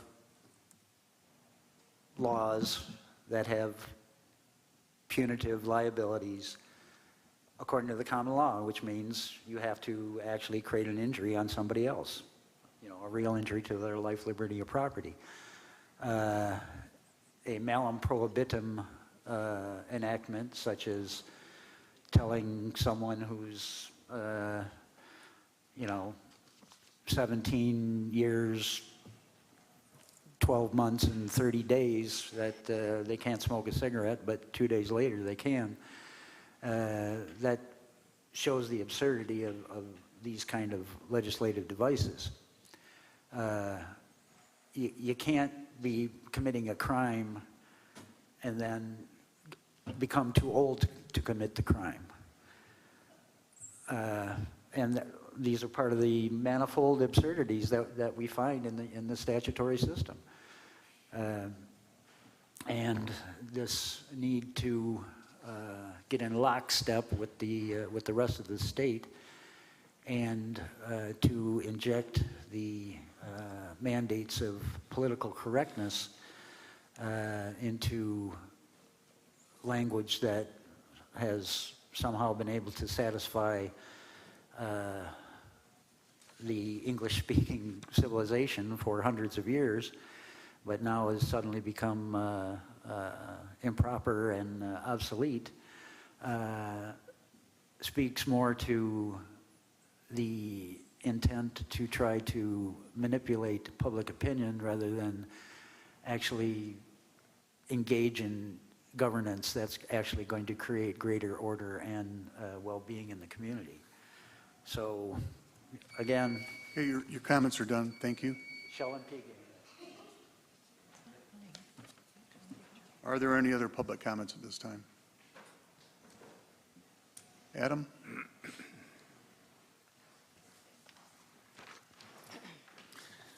Adam Heichel again. Yeah, all this ungendering of language.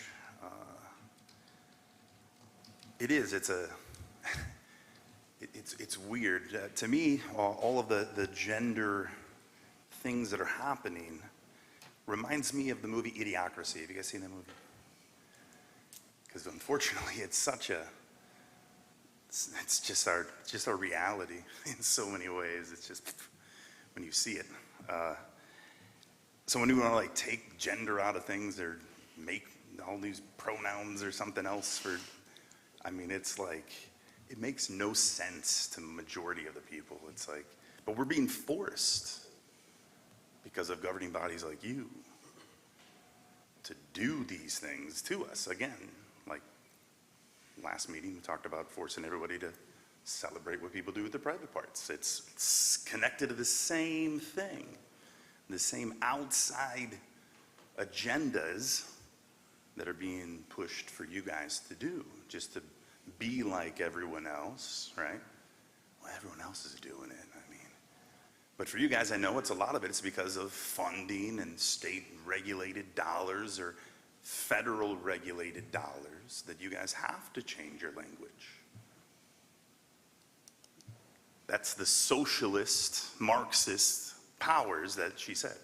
It's exactly what it is. The groups that are doing those things to give to you to do are Marxist. The nonprofit that was doing that work here, that would give you this type of agenda item to change, literally is Marxist. I know from my experience with them. But this is the kind of things that you all implement on the people and then silence the people that want to come and express their displeasure with the Marxist ideology that you're forcing upon the community. It's again more of some Marxism, leads into fascism. People want to say that we have dictatorships that are happening. Well, when you start to change and remove people's identities, like their gender, of who they actually are, a man or a woman, it's what we are. But you all want to remove that for people in society and say that that's something different. And you guys are okay with it. It's not an American thing. It is absolutely a Marxist-based process that you guys are doing. So. Are there any other public comments? Seeing none, any commission comments? Seeing none, would you please vote on the adoption of ordinance 12-2024?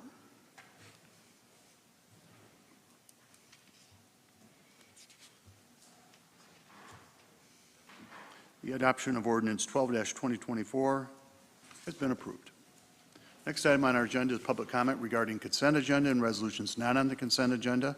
If you'd like to make public comment regarding the consent agenda and resolutions not on the consent agenda, please raise your hand and we will acknowledge you to come forward to the podium.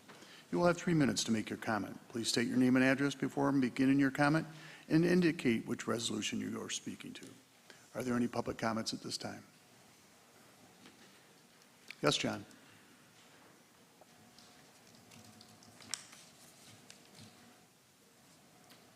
John Kennevic, 234 South Avenue.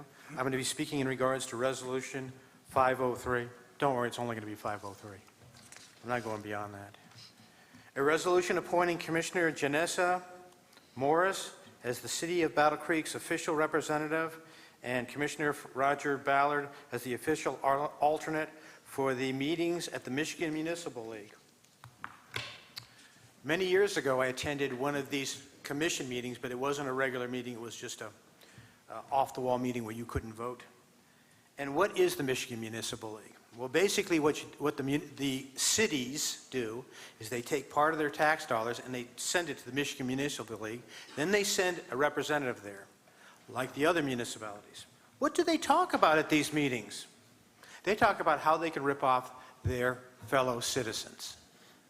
I know this because I sat in a meeting with which happened when Brian Kirkham was the mayor. And your tax dollars hired an advertising agency, a woman, to tell the people at the meeting how to get around the laws and increase all kinds of cost increases.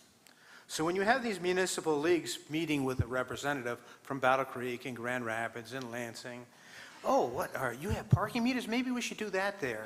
How about you raise taxes over here? We'll do that too. Sort of like the meeting about how Grand Rapids does only so much commission or so much time at a commission meeting.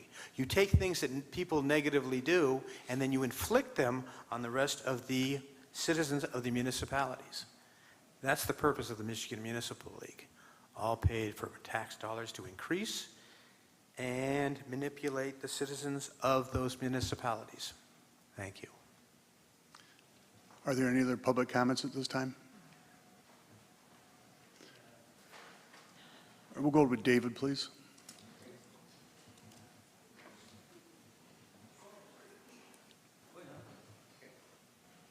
David Moore. On that 503 comment he had, he said, my mission a couple of weeks ago, we should bring some of this to election, some of these things we get. Here's the taxpayers. I'm sorry, David, which one are you speaking to?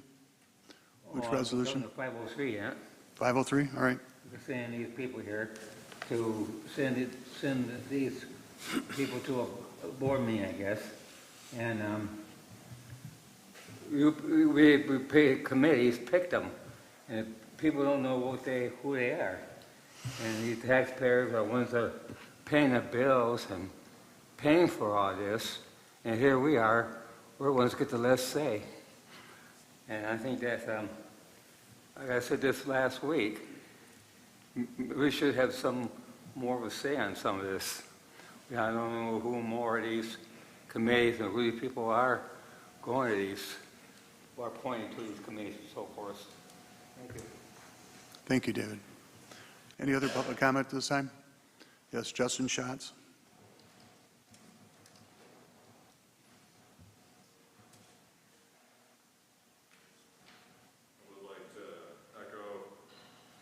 Some of the things that have just been said. It's an interwoven theme that seems to be going through. One second. Which resolution are you speaking to? Also 503, sir. All right, thank you. Seems to be an interwoven theme throughout this agenda and the business before this township and this city and many cities and townships and counties and municipalities throughout this state and throughout the country.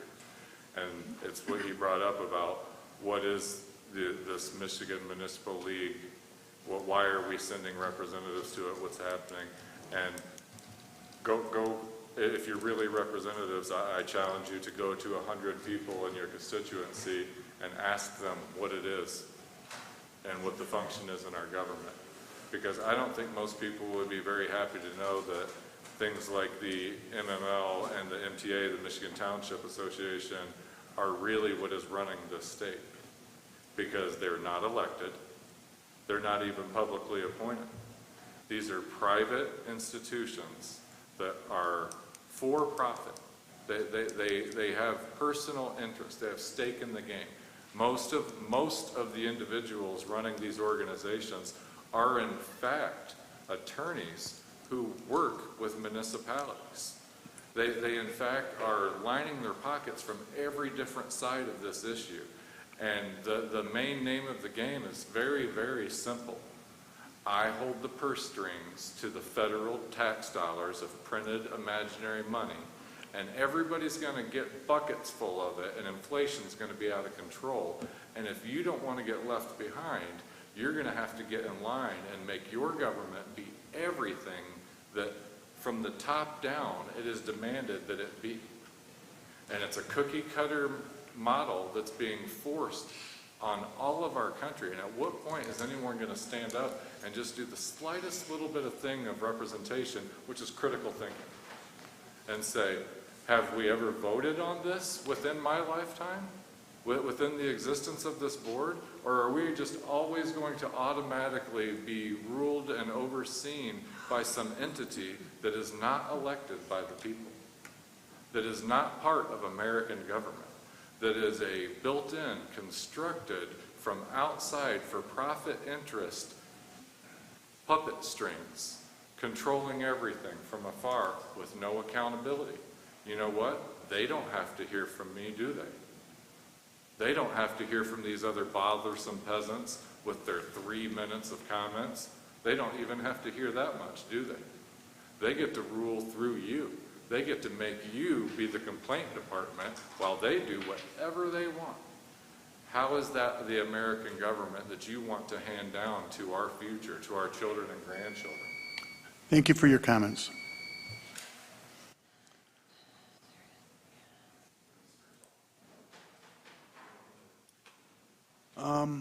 Well, Adam, you already spoke, didn't you?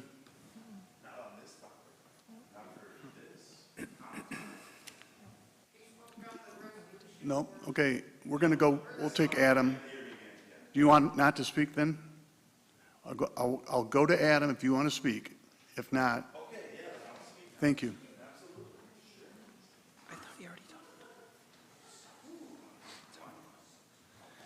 Yeah, 503 to echo what Mr. Schatz was just saying, because those outside organizations, like I've repeatedly said every time when I come and talk to you boards, because that's my knowledge.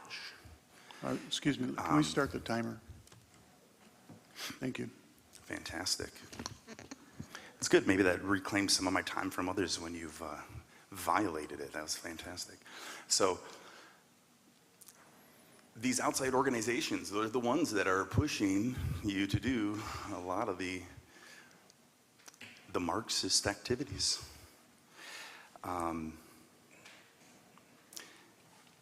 Unfortunately, it's because they've continued to teach you guys, and I know that in your meetings that you guys have, in your different board meetings that you're a part of, that you all have discussions, and the way that you've acted here, some of you, in this meeting show that you think that you're smarter than the public. You think that you're smarter than the public because sometimes when they're up here speaking, you don't understand what they say. And you've been disrespectful to those in the public. And that's why you have groups like the Michigan Municipal League that tells you what to do, gives you all the legislation to pass, points you in all those directions for you to do your job, so you don't actually have to know much. You simply go off of understanding, which is a difference. You all go off of understanding of what others know is going on or going to happen, which means you act out of ignorance because you only go off of what others tell you. You don't know.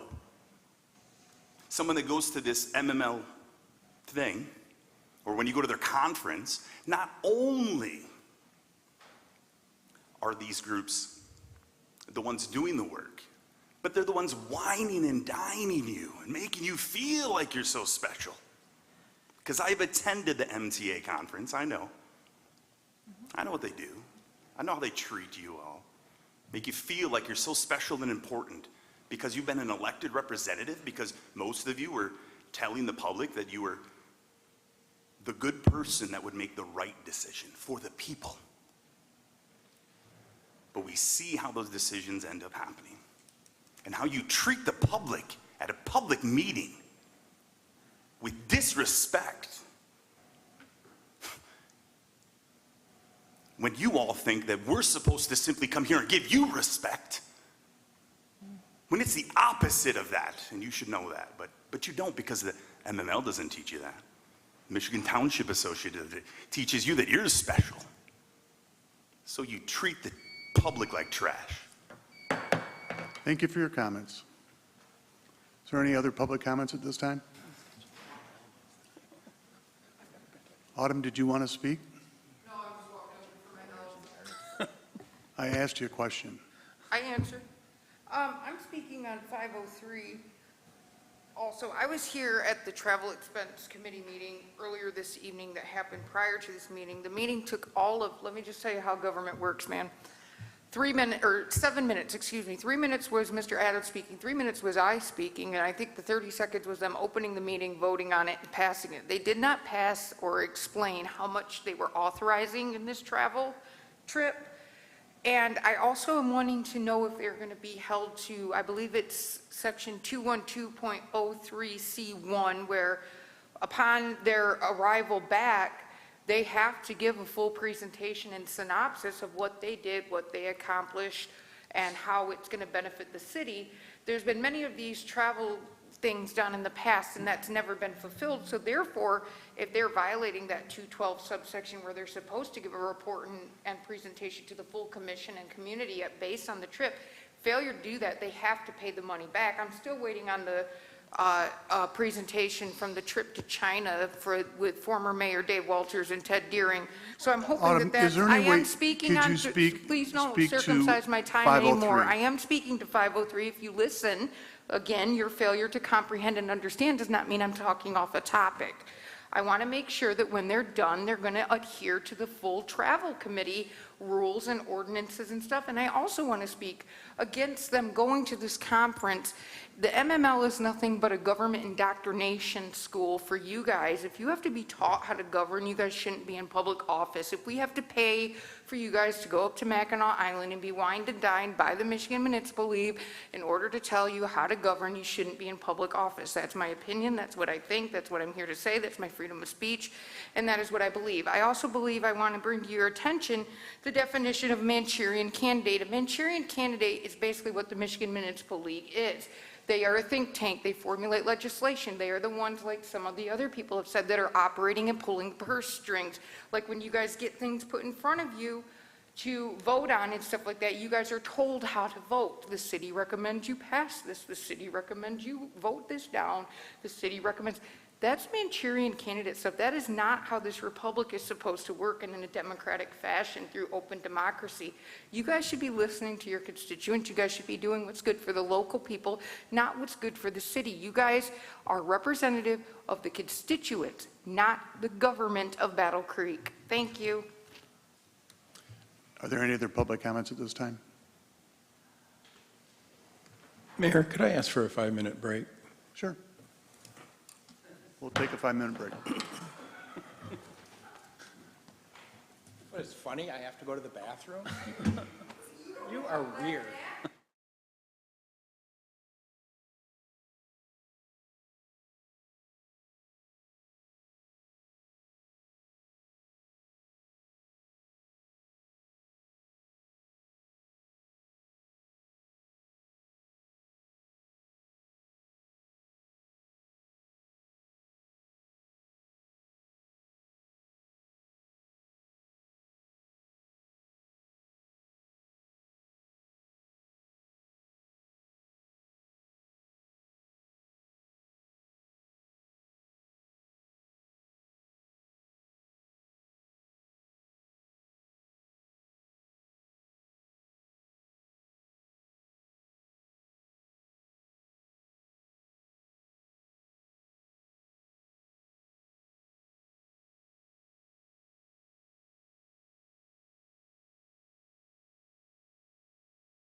Okay, are there any other public comments at this time?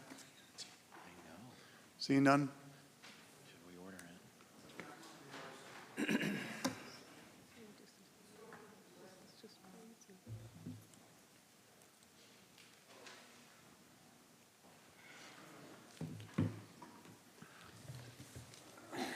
Barry Wayne Adams, 622 West Green Street in Marshall. 503. No ambiguity about that.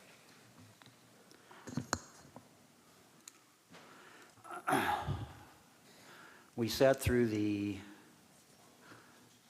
faux hearing that went on at 6 o'clock authorizing an expenditure for this little mini vacation.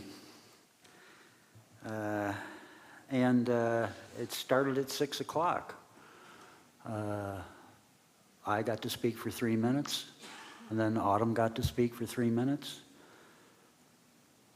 And then the hearing was over at 6:07. With no meaningful discussion as to the details of what was going on, what kind of money was going to be. Barry, I'm going to ask you to speak towards the resolution, 503. All right? I am. It's too ask bad you- that you can't figure these things out. But, I am absolutely speaking to this. All right, if you don't, I'm going to rule you out of order, okay? I'm speaking to it. You just let me do it instead of this little ping pong stuff. You got to have this meeting up at Mackinac Island.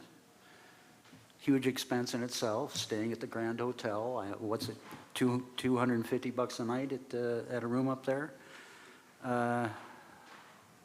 It's amazing that we're somehow able to allocate tax money for very elaborate and expensive mini vacations, which are not for the purpose of the benefit of these people, but for the purposes of training further methods of control and restriction that are continually moving us into the perfected police state. And just as John Kenneth spoke, their agenda is not in good faith. They exist, Michigan Municipal League exists to create a system of extra government manipulation of public funds and public operations. Specifically designed to create a system that, in fact, makes sure that these events are nothing more than theatrics while the real string pulling is being done behind the scenes. So, should we start seeing our municipal governments as more like systems of gangsterism rather than governance? Something to reflect on. Are there any other public comments? Seeing none, are there any commission comments? Excuse me, commission comment regarding meeting business? I move to adopt the consent agenda.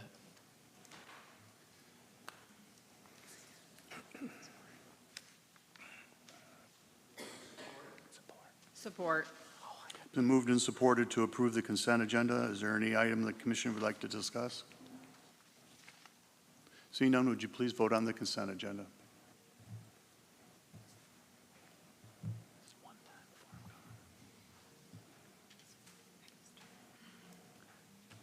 The consent agenda has been approved.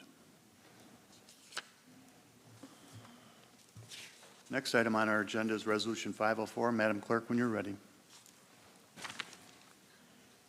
Resolution number 159 dated July 11, 2017, approved a citywide HVAC maintenance service contract with W. Soul and Company, which expires on July 31, 2024. W. Soul and Company has maintained a successful partnership with the city for over 20 years, consistently demonstrating the expertise and experience required for this complex work. All contracts throughout that time, with different staff each time over the years, have been led as a result of a competitive RFP process, with W. Soul winning out each time in terms of experience and price. The city would would now like to enter directly into a new contract with W. Soul and Company to continue HVAC maintenance services for a period of up to 5 years, with the final expiration date being July 1, 2029. The city's administrative code provides exceptions to the sealed bid requirement when it is in the city's best interest to do so, but requires city commission approval for purchases exceeding $50,000. If approved, this resolution authorizes a contract for citywide HVAC maintenance services with W. Soul and Company in an estimated first-year amount of $115,181, with unit prices prevailing. I move to adopt Resolution 504. Support. Been moved and supported to approve Resolution 504. Are there any comments by the commission? Seeing none, would you please vote on Resolution 504?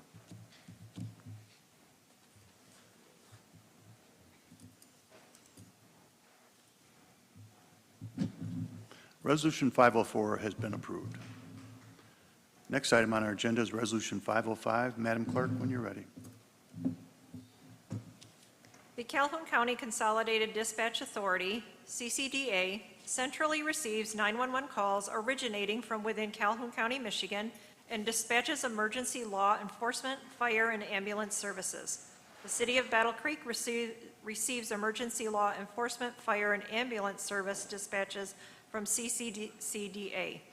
To facilitate its dispatching, CCDA has purchased a radio communications system and will be assigning certain radio communications equipment to the City of Battle Creek's Police Department.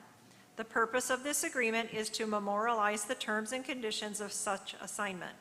Under this agreement, the CCDA confers upon the City of Battle Creek a limited license to possess and use certain radio communications system equipment, which is specified in Appendix A of the agreement. If approved, this resolution authorizes the city manager to enter into the attached 911 radio project user agreement with the CCDA, or one substantially similar that has been approved by the city attorney. I move to adopt Resolution 505. Support. It's been moved and supported to approve Resolution 505. Are there any comments by the commission? Seeing none, would you please vote on Resolution 505?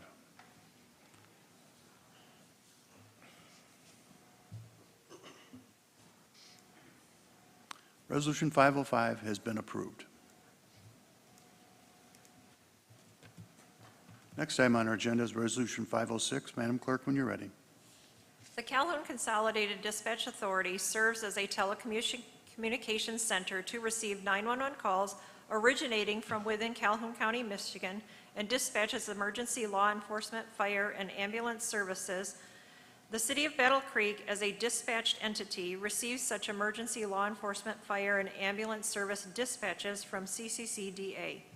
The City of Battle Creek, for the service of the Battle Creek Fire Department, owns portable and mobile radios as part of their communication system for the provision of and the delivery of public safety services. The City of Battle Creek desires to transfer all ownership interest of its portable and mobile radios to the CCDA, for the CCDA to receive and reprogram the radios, and to provide a limited license of the radios to Battle Creek for its provisions of service, followed by Battle Creek's ownership of the radios. If approved, this resolution authorizes the city manager to enter into the attached transfer service and limited license agreement, or one substantially similar that has been approved by the city attorney, with CCDA for the transfer, reprogramming, and license to use radios by the Battle Creek Fire Department. I move to adopt Resolution 506. Support. Been moved and supported to approve Resolution 506. Are there any comments by the commission? Seeing none, would you please vote on Resolution 506?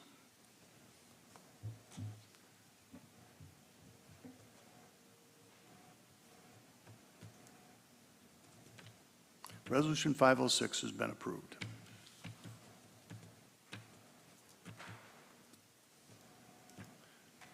Next item on our agenda is Resolution 507. Madam Clerk, when you're ready. National prescription opiate litigation has been underway for a number of years against a number of different defendants. The current matter deals with a proposed settlement with Kroger. The state of Michigan is participating, Thus, it is most advantageous for the city of Battle Creek to opt in and participate. If approved, this resolution authorizes the city manager to execute all documents necessary to participate in the Kroger opioid settlement litigation. I move to adopt Resolution 507. Support. It's been moved and supported to adopt Resolution 507. Are there any comments by the commission? Seeing none, would you please vote on Resolution 507?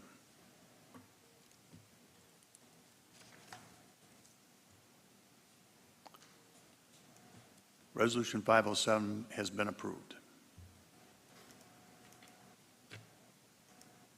Next item on our agenda is Resolution 508. Madam Clerk. The employment agreement between the City Commission and City Attorney Jill Steele states that the City Commission shall complete an evaluation of Ms. Steele's job performance on an annual basis. Section 7B of the employment agreement states, if during the annual review, employee receives a rating of exceeds expectations or far exceeds expectations as set forth in Addendum A, then the city may, in its discretion, award employee a bonus based upon meritorious performance for the year to be paid in accordance with the employee's evaluation process. The bonus shall be paid as a one-time lump sum payment and shall be included in the earnings history of the employee's salary when calculating the final average compensation. The City Attorney Performance Evaluation Committee unanimously agreed it is important to recognize Ms. Steele's performance for the full period being evaluated and is recommending a one-time lump sum bonus of 5.5% of the city attorney's base salary to be included in Ms. Steele's final average compensation. If approved, this resolution recognizes the city attorney's overall performance rating of exceeds expectations pursuant to the terms of Section 5 of the employment agreement between the city and attorney and the City Commission. I move to adopt Resolution 508. Support. It's been moved and supported to approve Resolution 508. Are there any comments or questions by the commission? Seeing none, would you please vote on Resolution 508?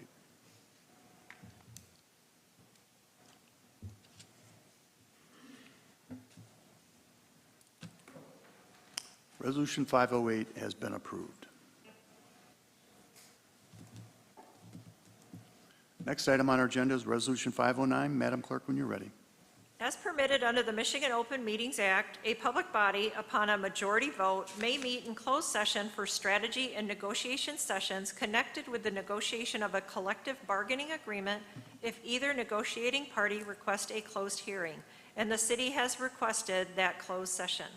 This resolution sets a closed session on a labor matter for July 16, 2024. I move to adopt Resolution 509. Support. Been moved and supported to approve Resolution 509. Are there any comments or questions by the commission? Seeing none, would you please vote on Resolution 509?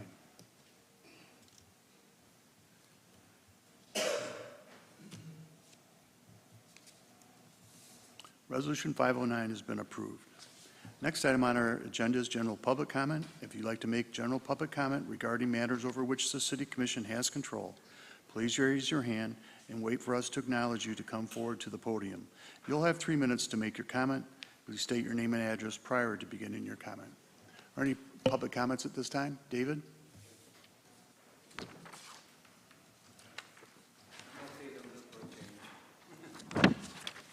For many years, I've been coming to the City Mission. I seen a young lady up here. I've seen good many years. I've been seeing her face and been a nice person to talk to. And I would like to come up here and wish you best of you and your husband have a good retirement. And next month, we're going to be coming here and see a new face. It won't be the same. We will miss you and miss seeing you up there, and wish you the very best for your retirement, and have a good enjoyment. Thank you. Thank you, Dave. Thank you, Dave, for your comments. Joe?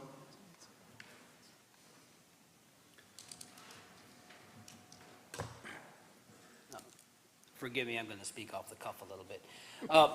Mr. Simmons, thank you for making that motion to table that public comment thing. Thank you for seconding that, Mr. Smith. I thank you both for that. I'm going to just say this quote. It's by Alan Dershowitz. We all know who Alan Dershowitz is.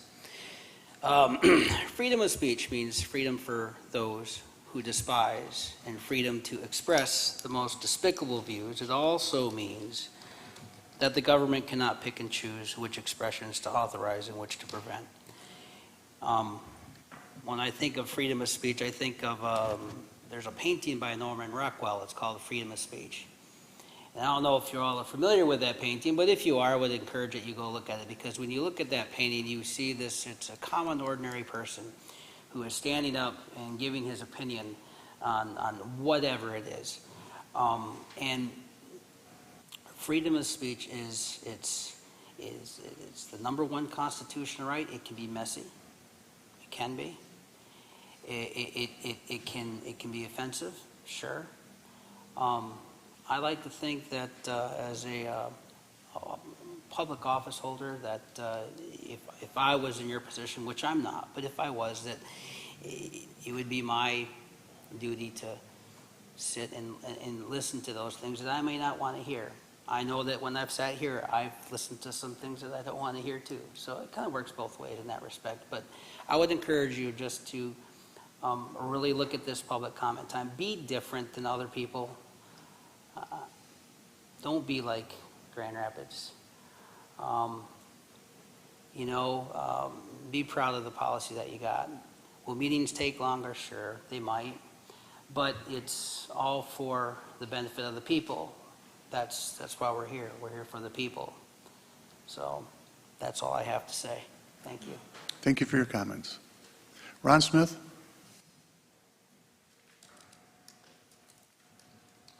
Ron Smith from Marshall. I'm the Water Resource Commissioner for Calhoun County, and I thought I'd come over here and introduce myself. I don't get to the city very often because the city has their own ordinances a lot of times for water, but we are part of the same system when it comes to stormwater management. So there's stormwater management plan that Calhoun County has. The city is part of that, and also like Penfield's part of it, Springfield's part of it, Emmett's part of it. So I'm the one that's over all of that. So any kind of stormwater management that goes on, it was originally written by my office with the conjunction with the city and things like that. So I just wanted to say that I have been doing a lot of projects with the city throughout my term of office. I'm running for re-election. In August 6th would be the primary, then in November would be the general, but I've been doing a really good job at bringing some new technology to the office that we haven't had before. One of the things that we do as water resource management is that I'm over all the lakes. So I control the lake levels of 9 court-ordered lakes and possibly 2 more because they're waiting to go to court right now. There's 2 other smaller lakes that are looking to have court-ordered lake levels. And what that means is the lake level itself is controlled by me by means of either opening a dam or in some cases augmentation wells. Gogwek Lake has 2 augmentation wells where we put water in the summertime to make the lakes the proper court-ordered level. So a lot goes on with my office. It's not an office that a lot of people know about because most of the work I do is out in the country. I'm in charge of 750 miles of county drains throughout this county that a lot of people don't even realize that work goes on. It's my responsibility to keep them drains working, which has been pretty good. I don't know if anybody noticed the rain in the last few weeks. I've noticed it a great deal because people call me all the time about any little mud puddle in their front yard, which I can't really control a little mud puddle in their front yard. But I try to go within the same day or else within 1 or 2 days to visit everybody, whatever their complaint is, whether I have any authority over it or not. Sometimes I don't. Ron, congratulations. Good luck. Thank you. Thank you for being here tonight. Thank you. Yes, Kathy?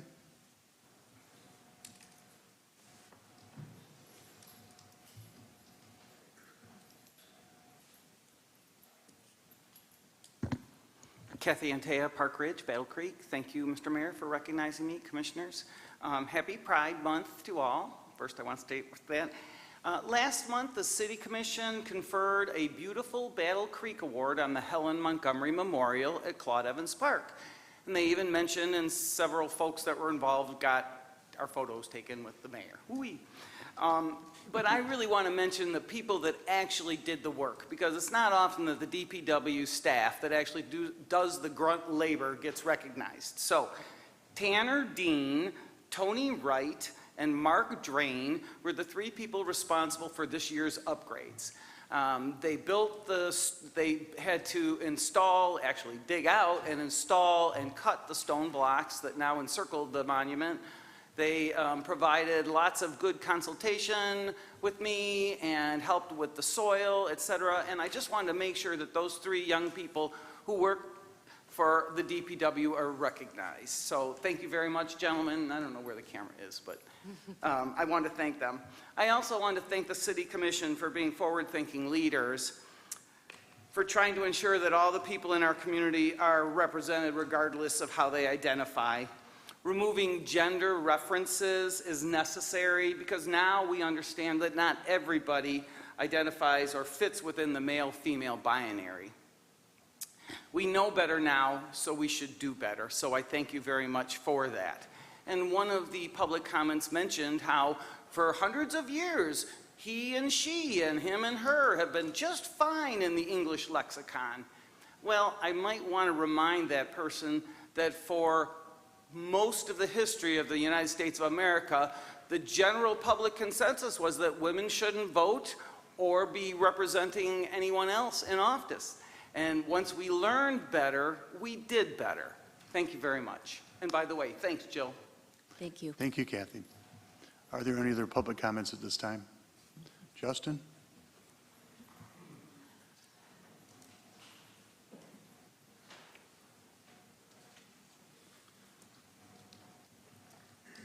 It's not always the case, but sometimes it's your job, even on a more local level, to enforce things like the First Amendment protections that need to be looked into.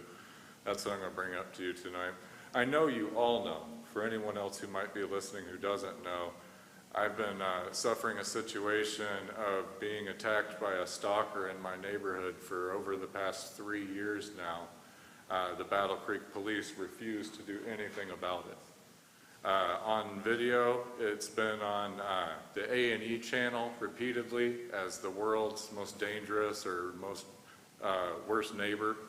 It's been on videos on YouTube and on other online platforms to the tune of hundreds of millions of views now. Still, the Battle Creek Police or the Calhoun County Prosecutor's Office or the Battle Creek Prosecutor's Office will do nothing. So what happened was a few years ago, I was on the Planning Commission in Bedford Township, and I brought up the illegal stealing of public beachfront here in Battle Creek by Township Supervisor Joni Jones and by Calhoun County Prosecutor David Gilbert, how they're stealing public beachfront on their lake homes and public access ways and using it as their own private property.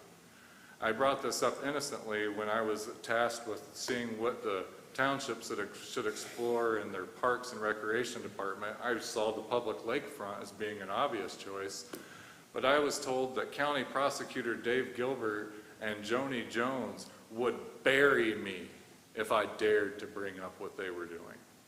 Well, I foolishly did bring it up, and immediately I started getting bullied and harassed and stalked off of my own lakefront property by what appeared to be a hired or appointed or sent goon. I notified the Battle Creek Police immediately, repeatedly, on all the repeated events. I was being physically attacked.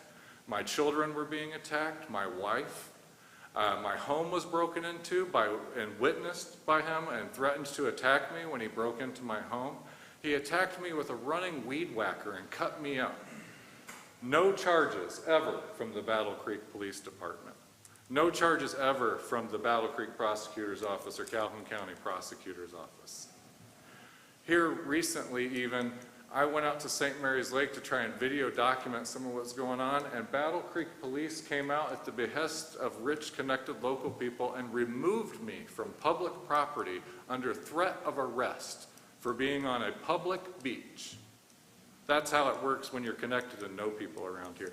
Every single member of this board is derelict in their duty, negligent, complicit, going along with corruption, collusion, willingly, knowingly. You all know about it. You've all known about it for years. You're doing nothing about it. Thank you for your comments. Are there any other public comments this evening? Barry?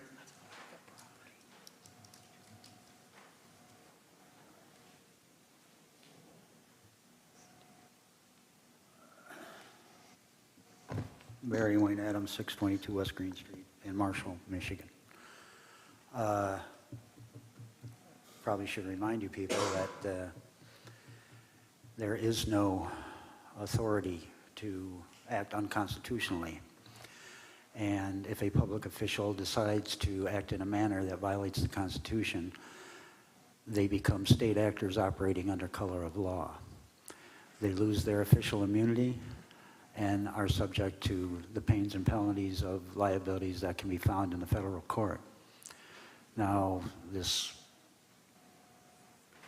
gradualistic encroachment and the chipping away at public comment time and obvious violation of the First Amendment is something that is going to be taken with great gravity by the people, because we're getting tired of getting the half-baked rationalizations as to why our voices are not important, and it's just a pro forma ritual to have us come up here and spill our guts out. Well, you guys are obviously oblivious to what we're saying.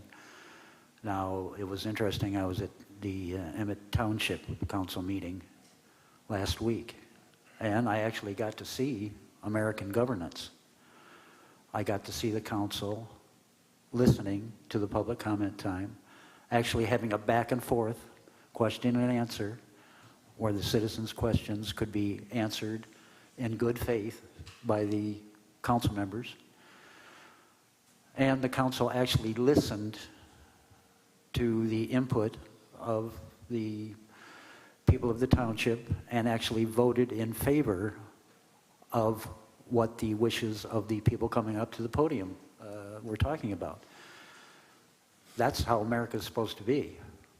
Now, when it comes to First Amendment, the First Amendment, federal courts are very protective of that right. As in Elrod versus Burns, it's well settled that the loss of First Amendment freedoms for even minimal periods of time constitutes irreparable injury, justifying the grant of a preliminary injunction. And this notion of you have to stay on topic, you can only say certain things. Lynn versus United Plant Guard Workers of America. Debate should be uninhibited, robust, and wide open, and may well include vehement, caustic, and sometimes unpleasantly sharp attacks.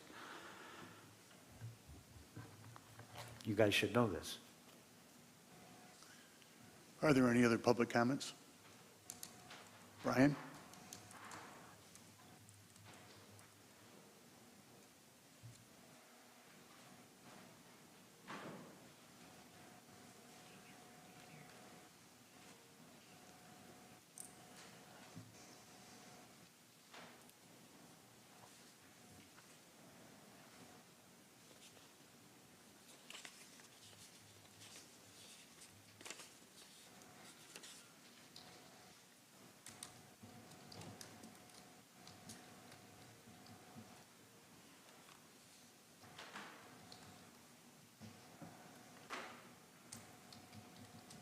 Hi, my name is Mr. Nadowski. I want to start off with a short little icebreaker. It's nigh, as in the end is nigh. Dow, as in the Dow is up. And ski, because It's a Polish last name. Of course it ends in ski. Now, I prefer to be addressed in a setting like this as Mr. Nadowski. Like, I'm not comfortable with first names, formal setting. We're not friends, even if we were friends. I'm not comfortable with first name communication.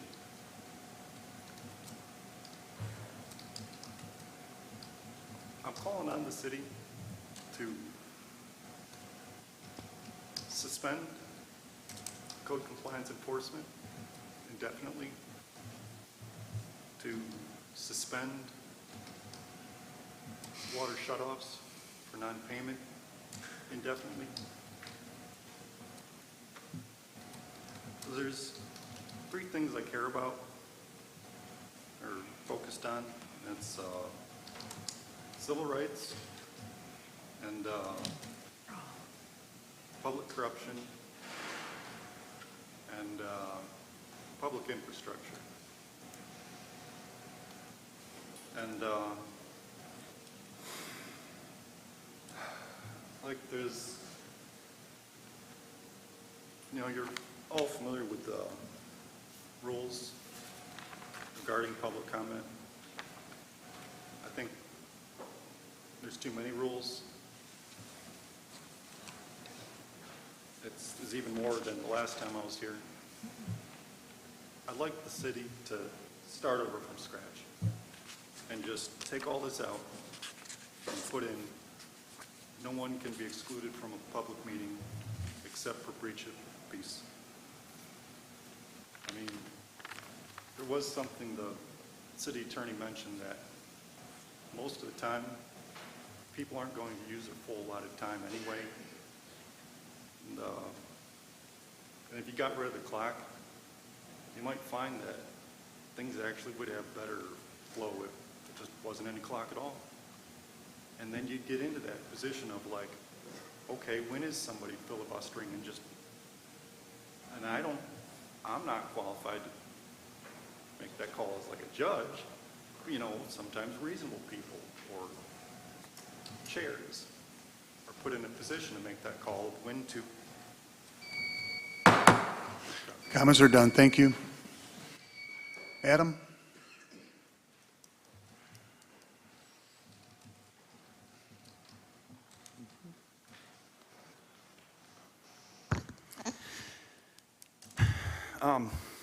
So,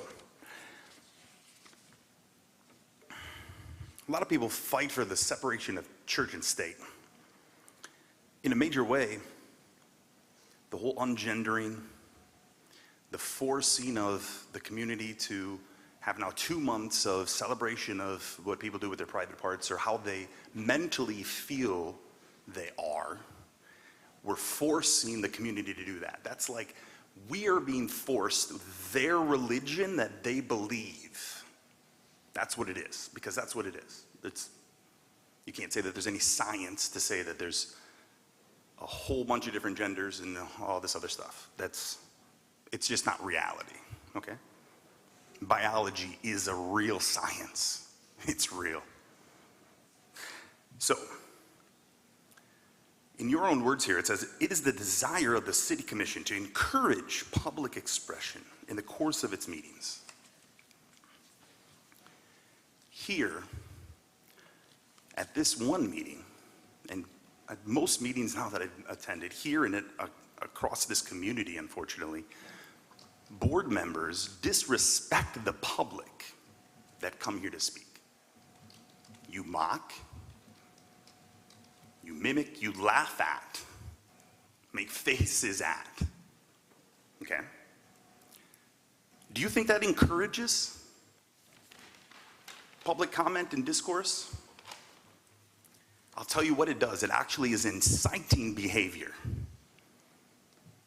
and should ultimately, because of your positions, be charged with a disturbance, because that is what you are doing. You are inciting the public here to create a contention and be upset.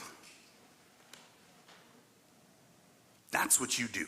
And then, in your 3 pages of rules, you even make it so that a speaker will be ruled out of order by the mayor or presiding commissioner, and the commission will continue with its business, and the speaker may be required to leave the meeting after having been ruled out of order for a breach of the peace committed at the meeting.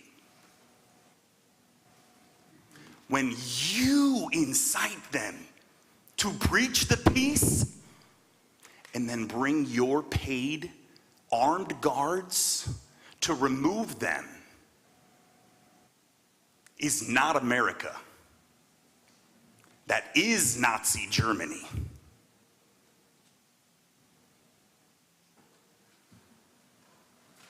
Thank you for your comments. Are there, yes, Autumn Smith.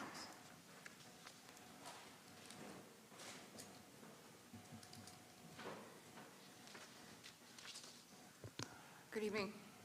I just want to read a part, one of my favorite parts of the Declaration of Independence. It says, "In every stage of these oppressions, we have petitioned for redress in the most humble of terms. Our repeated petitions have been answered only by repeated injury.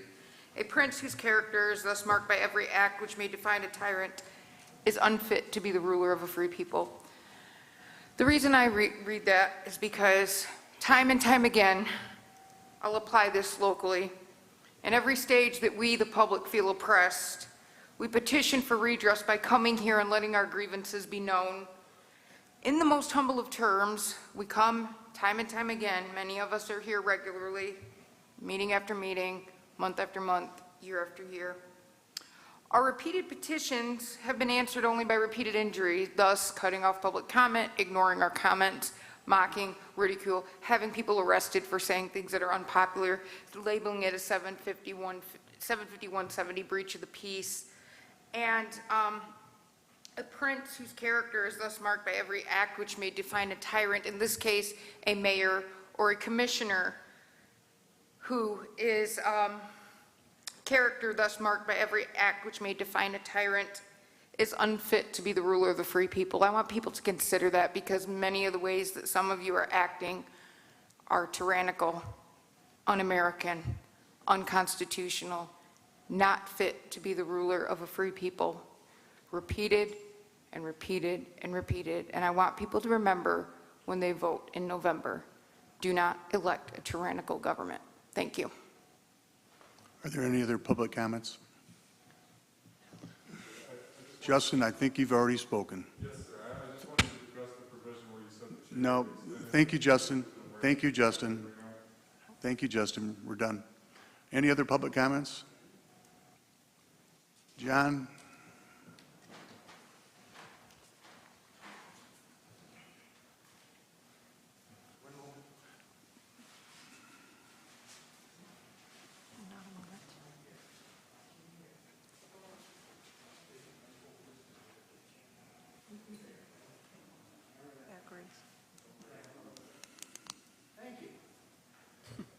John Kennefic, 234 South Avenue. Normally when I come up here and speak, I usually address the camera or the people in the audience. Today is going to be different, because today I've developed 2 different flags that I want flown at City Hall. You have to approve that. This took a lot of effort to get what I wanted to have done.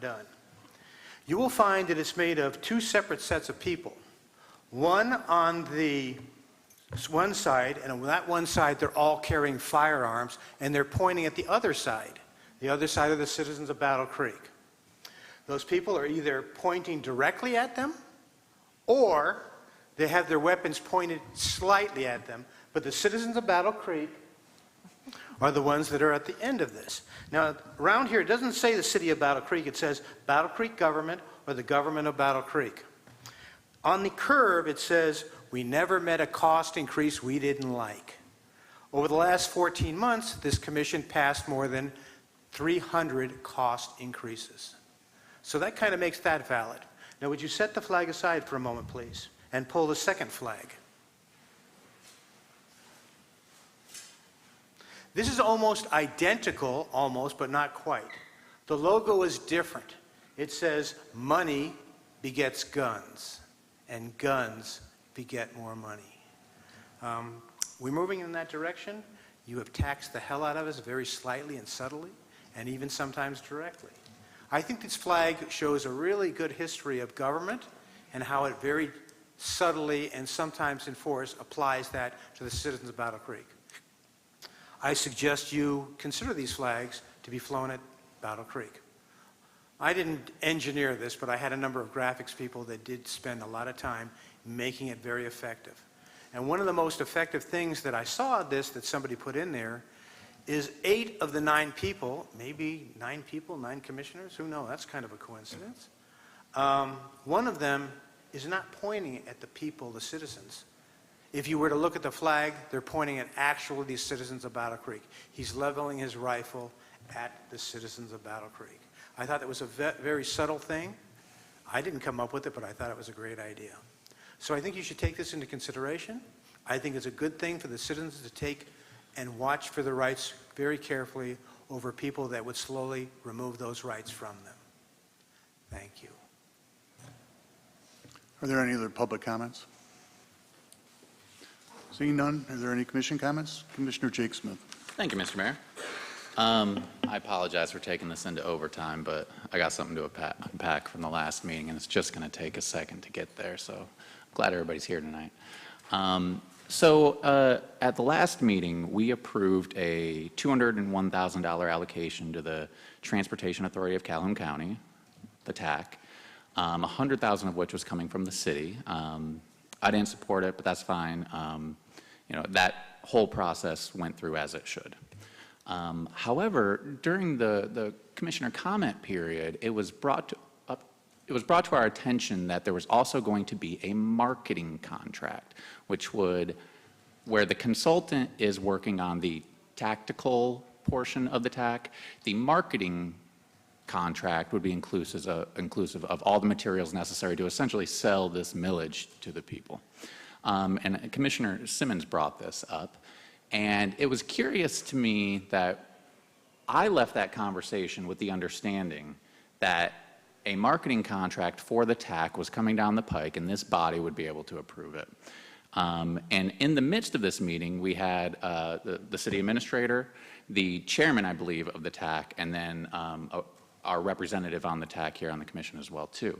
And throughout that entire conversation, nobody mentioned that the marketing contract had already been signed, sealed, and delivered at the end of May of this year. And I find that really curious, because I don't know what they're marketing if they haven't figured out the tactical portion of it yet. So this raised a lot of questions for me. 4, in fact. 1, why did it go down like that? We had a sitting commissioner ask a question about a contract within the city that had already been executed for over a month at that point, and nobody chose to speak up and say, hey, we already did this. Because I think these are legitimate concerns that would further persuade other commissioners to maybe rethink their position on giving the TAC an additional $101,000 from the city coffers. So that's number 1. Why did it go down like that? It might just be, a mistake, an oversight, late nights. That's fine. I respect that. I just want some accountability as to why that was not brought up, that the contract was already executed. But as I got to digging, it got a little more curious. And thank you, Ted, for providing all the documents it was a very quick turnaround, so thank you very much. That contract that was approved for marketing the TAC, which we don't know what we're marketing yet, nobody does, was for a not-to-exceed amount of $49,000, which I found highly unusual, considering at the $50,000 threshold mark is when the commission gets to review the thing and ask questions in a public forum about where this money's going. But not only were we not told that it happened, it was conceivably by design authored to sidestep commission oversight. I would like more information about that. Why the $49,000 not to exceed on this marketing contract? Third, stemming from that as well too, once they ended up picking the vendor, Bluefish, who I have a lot of respect for, this is not an issue with the vendor they chose whatsoever. They do outstanding work. But there were 5 RFPs submitted in this case. And the TAC, the Transportation Authority of Calhoun County, spending Battle Creek City money, picked the 3rd out of the 5 RFPs, the 3rd highest score, which was a full north of 20 points away from the 1st, over 10 points away from the 2nd, and I have a lot of questions about why that went down too. Why the 3rd? And then, you know, for my 4th question, kind of put a bottle up, and this is more of a rhetorical question for my colleagues. Are we okay with this? The TAC, its articles of incorporation have been submitted to the state. Its board has been seated. It has all the rights and authorities necessary to raise its own funds, but we have now sent $149,000 to the TAC. For what? We have transportation problems here. I have been more than willing to enable the TAC with fair representation from the city of Battle Creek, who is going to shoulder the lion's share of the cost of this thing. I've been more than willing to get them the tools they need, provided we have fair representation on the board. They have it now. But we continue sending money to this organization in a wonky, weird, less than transparent way, which I don't quite understand, and I don't think this body should settle for that, because our authority, it's been usurped under these circumstances and allowed, I don't know, this runaway train known as the TAC to just keep going. And this isn't to call into question the virtues of the TAC or its goals. They are laudable. They are needed in our community. But I would ask that the administration take a step back, answer my questions first off. Why did it go down like this? Why the $49,000? Why the 3rd best vendor? And then also begin the process of, I don't know if this is going to take an MOU or some sort of documentation where we can enumerate who's responsible for what here. Because absent this, I don't want to get into another situation where voters are left, you know, voting on something in May of 2025, where we have 5% turnout, that's going to end up costing them $7 million, and we didn't have any input on what it's going to look like in the first place. So I cannot throw up enough red flags about the TAC right now. I think it's definitely salvageable. I definitely think we can do this, we can do it right, but if it happens behind closed doors, it's going to be a mess. We got to put this out in the public eye, and I would encourage the city administration to make that happen, and I would encourage my colleagues to really push for this, because we're going to get a better result if we have more people involved in these conversations. Doing things in the interest of expedience is not going to serve us, and it's not going to make anybody get to work, get to the doctor, get to wherever they got to go faster. So with that, thank you, Mr. Mayor. Those are my comments. Any other public comments or commission comments at this time? Mr. Patrick O'Donnell. Thank you, Mayor. Thank you, Ron, for showing up today talking about resources in the water. I just want to talk about some lately weather safety. In the area, we've had a few storms. Water levels are high. We had to rescue 16 kayakers the other day.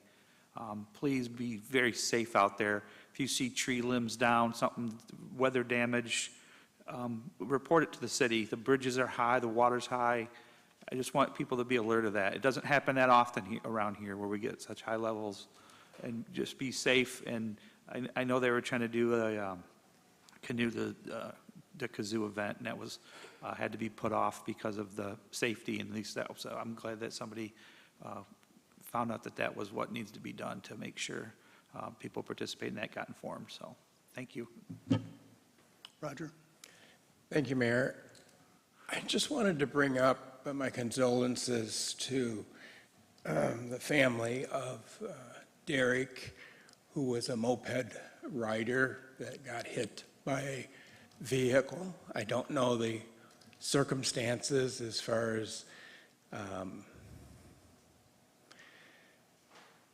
the responsibility of the driver or the responsibility of Derek. Unfortunately, he passed away, I believe, last night.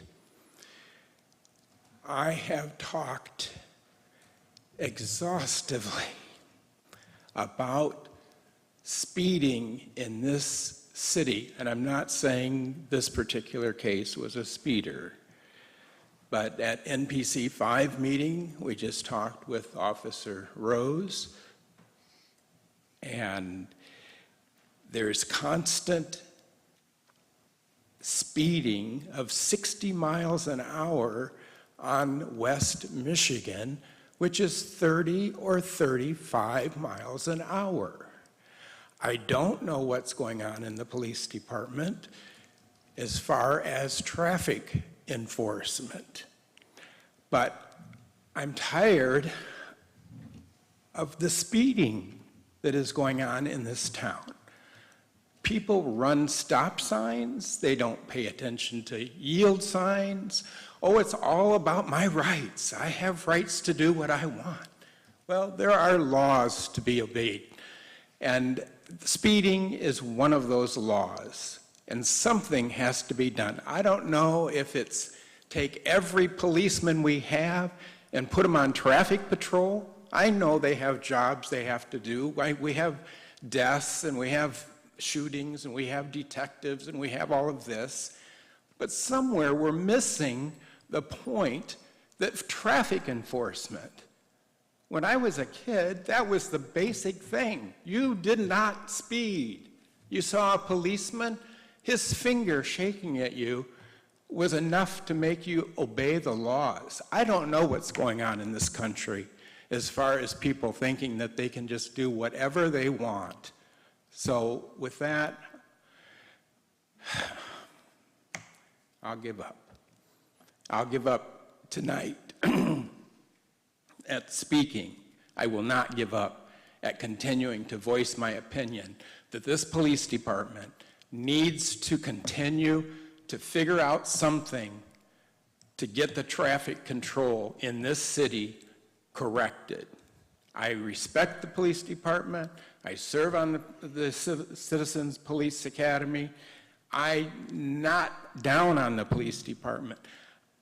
I don't know where, if it's coming from the city manager telling the city police department, you can only spend so much money on traffic patrol, but you need to throw that out the window, and we need to get back to traffic control. Thank you. Thank you, Commissioner. Any other commission comments, Vice Mayor? Thank you, Mayor. So tonight, we are saying farewell to a couple of our colleagues. So I put together some thoughts. It's time to say a fond farewell to a couple of colleagues who are really swell. As communications manager and as city attorney, thank you for joining us on this journey. Tonight we heard from Jessica Vanderkolk. All about communications is what she spoke.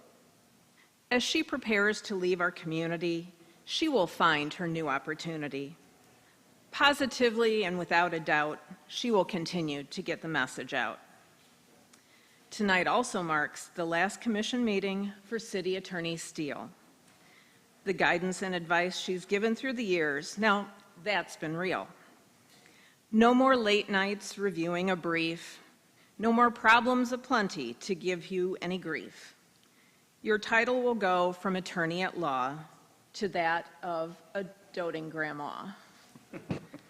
Jessica and Jill, I know this isn't the end, but rather a new beginning. Your next challenges are awaiting, and I'm confident that wherever your path may lead, you will experience success. It has been an honor and a pleasure to work with both of you, and I wish you the best. Thank you very much. Feelings mutual.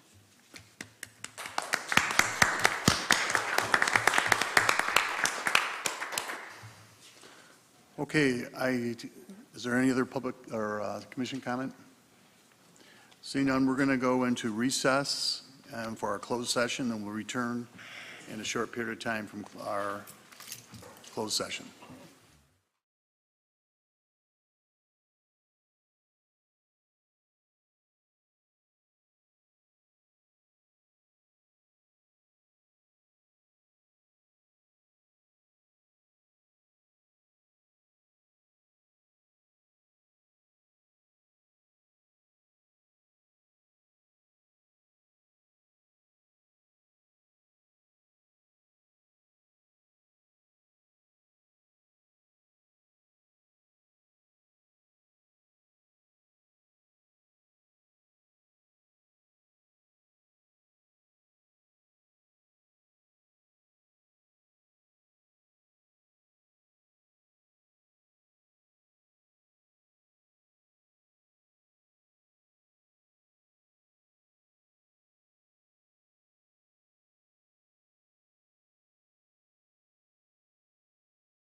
Okay, we'll return from recess, and Commissioner Smith, do you have a motion? Thank you, Mr. Mayor. I motion to approve the minutes of the July 16th, 2024 closed session. Support. It's been moved and supported to approve the July 16th closed-door session minutes, and we will have a roll call vote on that? Or are we going to do it on the computer? I can see if I can push it to voting. All right? Already logged out. Let me get back in. Yep, it worked. Cool.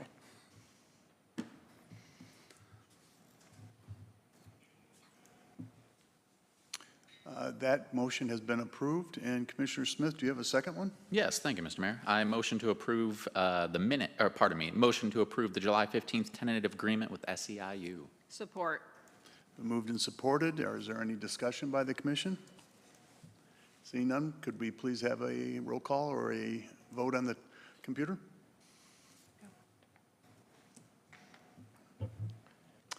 And that has been approved also. That concludes our meeting. I'm going to adjourn the meeting unless someone wants to say something. Meeting's adjourned. You're attending. National security clearance.